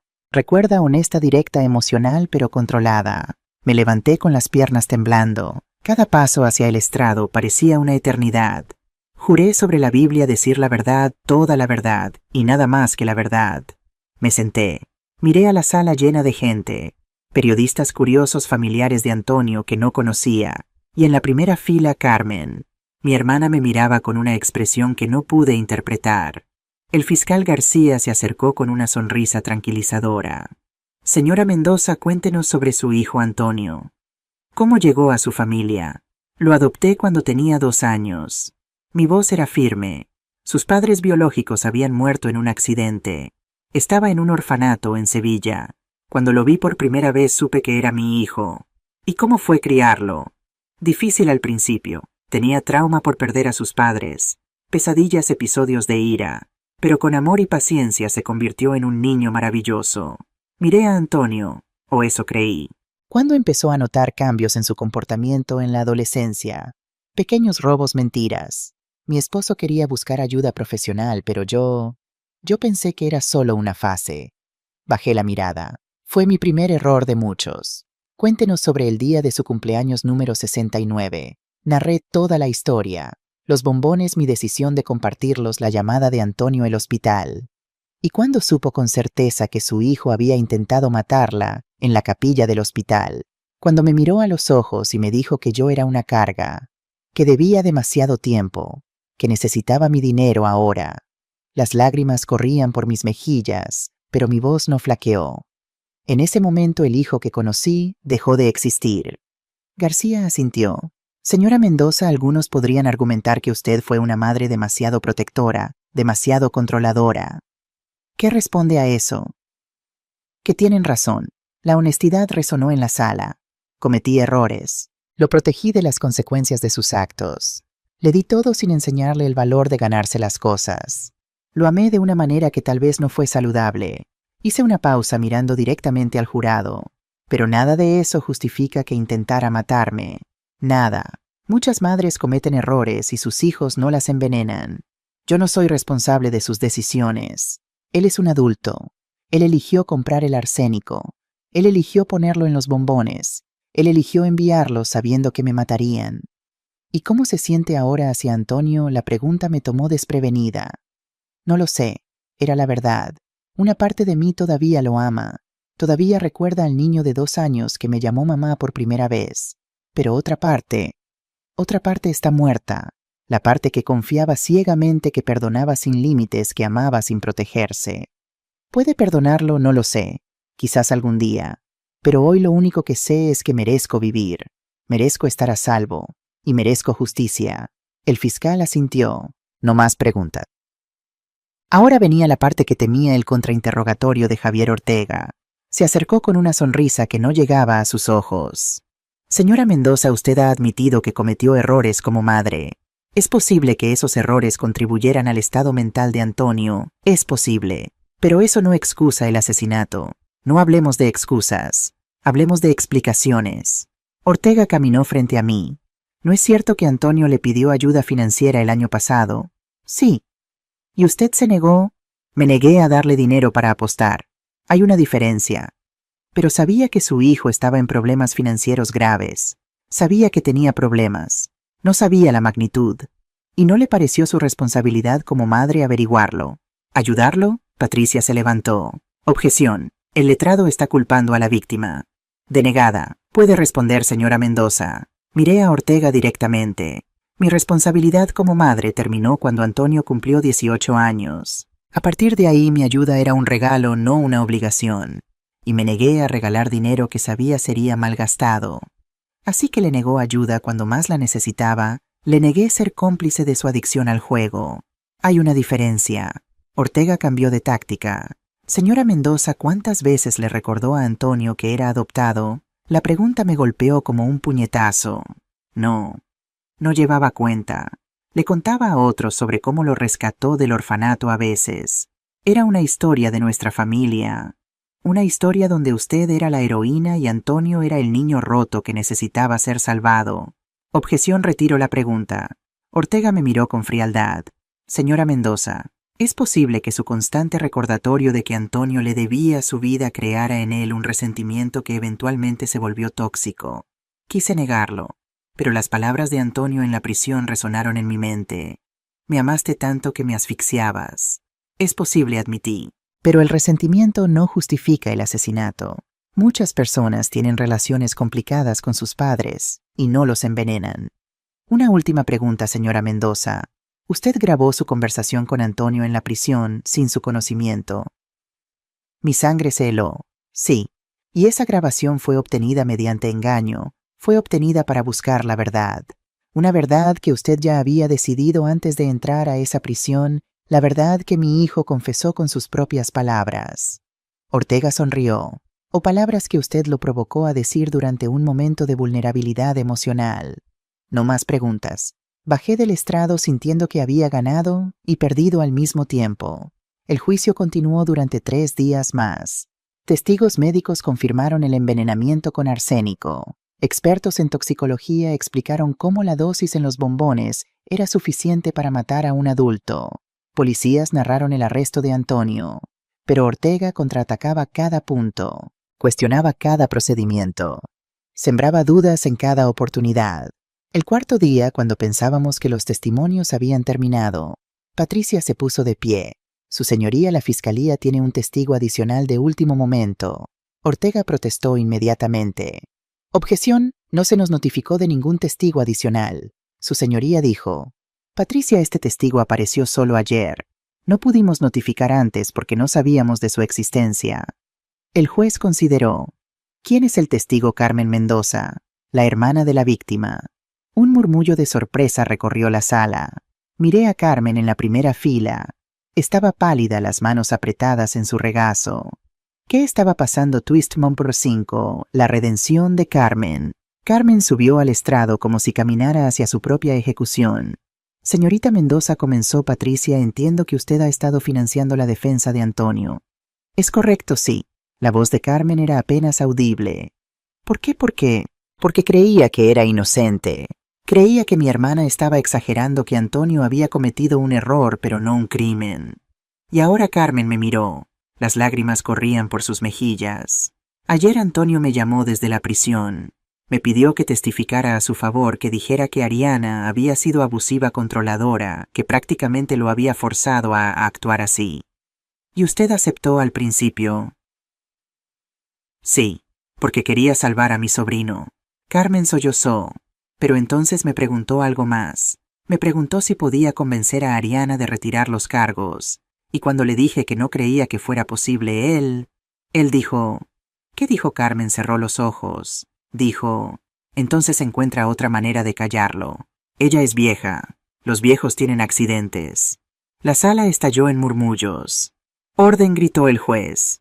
Antonio Mendoza le sugirió que causara daño a su propia hermana. No lo sugirió directamente, pero la implicación era clara. Carmen me miró con ojos llenos de dolor, y en ese momento entendí, no solo que era culpable del envenenamiento, sino que no tenía remordimiento, que volvería a hacerlo si tuviera la oportunidad. Y por eso decidió testificar. Decidí testificar porque pasé 3 meses defendiendo a un monstruo mientras culpaba a mi hermana por ser víctima. Carmen se quebró. Ariana, perdóname, por favor, perdóname. No pude responder. Las lágrimas me cegaban. Patricia continuó. ¿Tiene usted las grabaciones de esas llamadas telefónicas? Sí. Antonio no sabía que las llamadas desde la prisión se graban automáticamente. Solicité copias ayer. La defensa las tiene en su expediente, su señoría. Ortega se puso de pie furioso.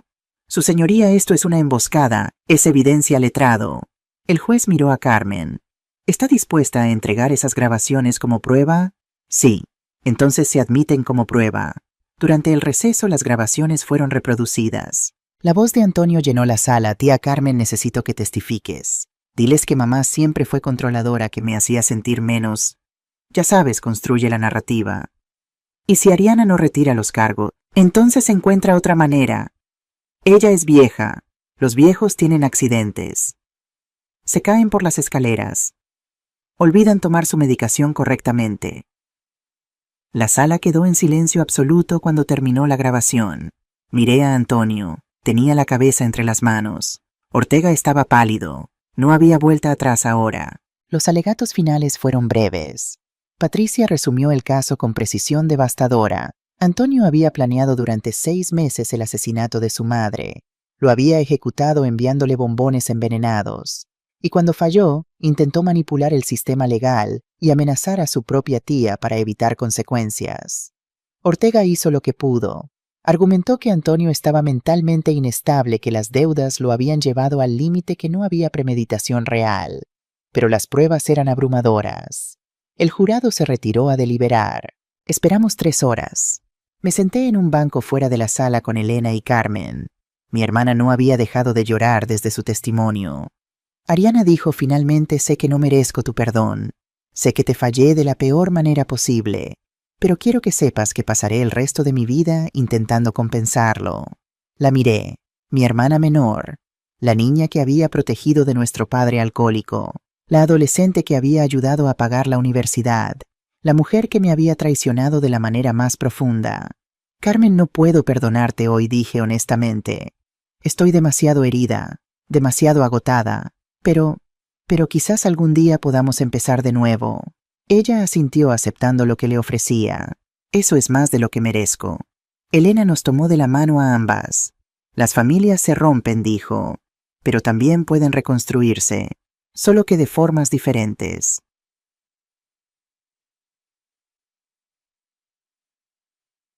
La puerta de la sala se abrió. El jurado ha llegado a un veredicto. Entramos de nuevo. Mi corazón latía tan fuerte que pensé que todos podían escucharlo. El juez miró al portavoz del jurado. Han llegado a un veredicto, sí, su señoría. ¿Cómo encuentra al acusado en el cargo de intento de asesinato en primer grado culpable? La palabra resonó en la sala como un trueno. En el cargo de poner en peligro a menores, culpable. En el cargo de fraude y falsificación de documentos, culpable. Culpable, culpable, culpable. Cada palabra era un peso menos sobre mis hombros. Antonio no reaccionó. Simplemente se quedó sentado mirando al vacío. El juez anunció que la sentencia sería dictada en 2 semanas. Salí del juzgado bajo un sol brillante que parecía apropiado para el momento.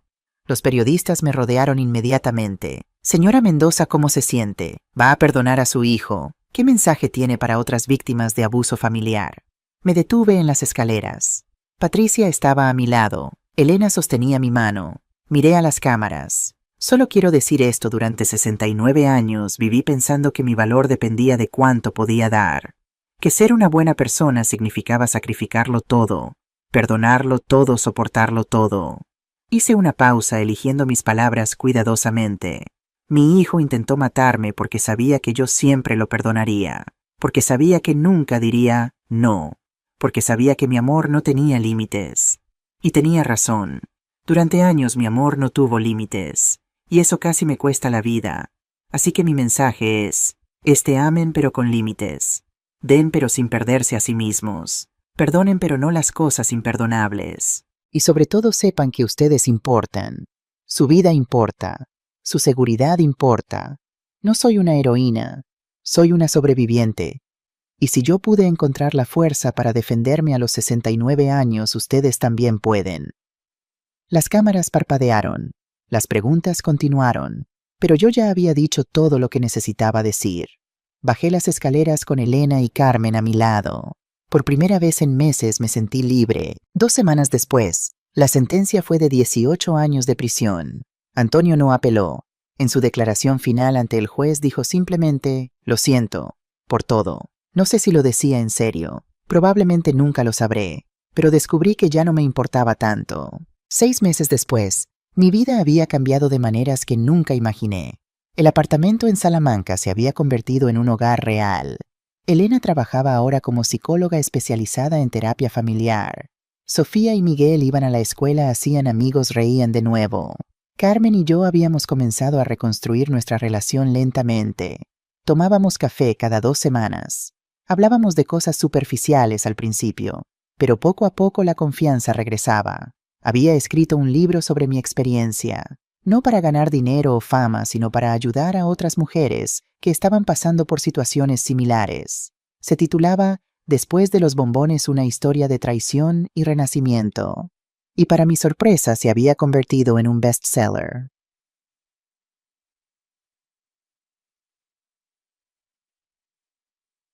Una tarde de junio sonó el timbre. Abrí la puerta y encontré a Marta, la joven enfermera que me había salvado en el puente aquella noche. Señora Ariana sonrió ampliamente. Espero que no le moleste que aparezca así. Conseguí su dirección a través de su editorial. Marta, pasa por favor. ¿Qué te trae por aquí? Entramos a la sala. Le serví té. Leí su libro, dijo. Y quería agradecerle. ¿Agradecerme por qué? Porque usted me salvó a mí tanto como yo la salvé a usted aquella noche. Marta sonrió. Ver cómo usted superó todo esto, cómo se convirtió en una defensora de otras mujeres, me inspiró a hacer lo mismo. ¿Qué quieres decir? Me he unido a una organización que ayuda a víctimas de abuso familiar. Trabajo con mujeres mayores que están siendo explotadas o abusadas por sus propias familias. Sus ojos brillaban. Su historia me mostró que incluso en los momentos más oscuros podemos encontrar luz. Y yo quiero ser esa luz para otras personas. Me llenaron los ojos de lágrimas. Marta, no sabes cuánto significa eso para mí. Nos abrazamos. 2 mujeres que se habían salvado mutuamente en diferentes momentos, ahora unidas en un propósito común. 10. Un año después, estaba sentada en el balcón de mi apartamento viendo el atardecer sobre Madrid. Sofía estaba en su habitación estudiando para los exámenes. Miguel jugaba videojuegos en la sala.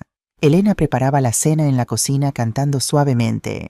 Sonidos de una familia, sonidos de un hogar. Mi teléfono sonó. Era Diego. Ariana, ¿cómo estás? Bien, Diego. Muy bien. Te llamo porque, Antonio solicitó una visita. Dice que quiere verte. El nombre me provocó un escalofrío, pero ya no era de miedo. Era solo tristeza. ¿Y tú qué piensas que es tu decisión? No tienes ninguna obligación de verlo, pero si decides hacerlo, iré contigo. Pensé durante un largo momento. No dije finalmente, no estoy lista. Quizás nunca lo esté. Y está bien así. Está bien así, repitió Diego.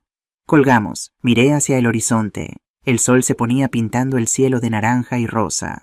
Un día terminaba, otro comenzaría mañana, y yo estaría aquí para verlo. Viva, libre, completa. Cumplí 72 años en un restaurante elegante rodeada de las personas que importaban. Elena y sus hijos, ahora de 17 y 14 años. Carmen, que había vendido su casa en Valencia y se había mudado a Madrid para estar más cerca. Diego y su esposa, Patricia, mi abogada, que se había convertido en amiga cercana, Marta y su nuevo bebé, y Rafael, el investigador que me había ayudado durante el juicio y que, para sorpresa de todos, incluida yo misma, se había convertido en algo más que un amigo. Levantamos copas de vino. Por Ariana dijo Elena, la mujer más fuerte que conozco. Por la abuela dijeron Sofía y Miguel al unísono, que nos enseñó que nunca es tarde para defenderse. Por mi hermana dijo Carmen con lágrimas en los ojos, que me enseñó el verdadero significado del perdón. Bebimos, reímos, compartimos historias. Y cuando llegó el momento del postre, el camarero trajo una caja envuelta en papel dorado. Por un momento mi corazón se detuvo, pero era solo Miguel bromeando. Tranquila, abuela, son galletas caseras de mamá, no bombones envenenados. Todos rieron, yo también, porque el horror de hace 3 años ya no me definía. Había sobrevivido, había sanado, había aprendido que el amor verdadero incluye límites, que la familia se define por las acciones, no por la sangre, que perdonarse a uno mismo es tan importante como perdonar a otros, y que nunca es tarde para empezar de nuevo. Abrí la caja, las galletas olían delicioso, las compartí con todos en la mesa, porque ahora sabía algo que no sabía antes: compartir es hermoso, pero no a costa de tu propia vida. Dar es hermoso, pero no hasta quedarte vacía. Amar es hermoso, pero no sin amarte primero a ti misma. Miré alrededor de la mesa a estas personas que habían llenado mi vida de luz después de tanta oscuridad, y supe con absoluta certeza que había encontrado mi hogar, no en un lugar, en mí misma. Antonio cumple actualmente el 6º año de su sentencia de 18 años en la prisión de Soto del Real. No he vuelto a verlo desde el día de la sentencia. No sé si algún día lo haré, pero he aprendido que el cierre no siempre viene de confrontaciones o perdones dramáticos. A veces el cierre viene simplemente de elegir vivir, de elegir la paz sobre la justicia, de elegirte a ti misma, y eso al final es suficiente.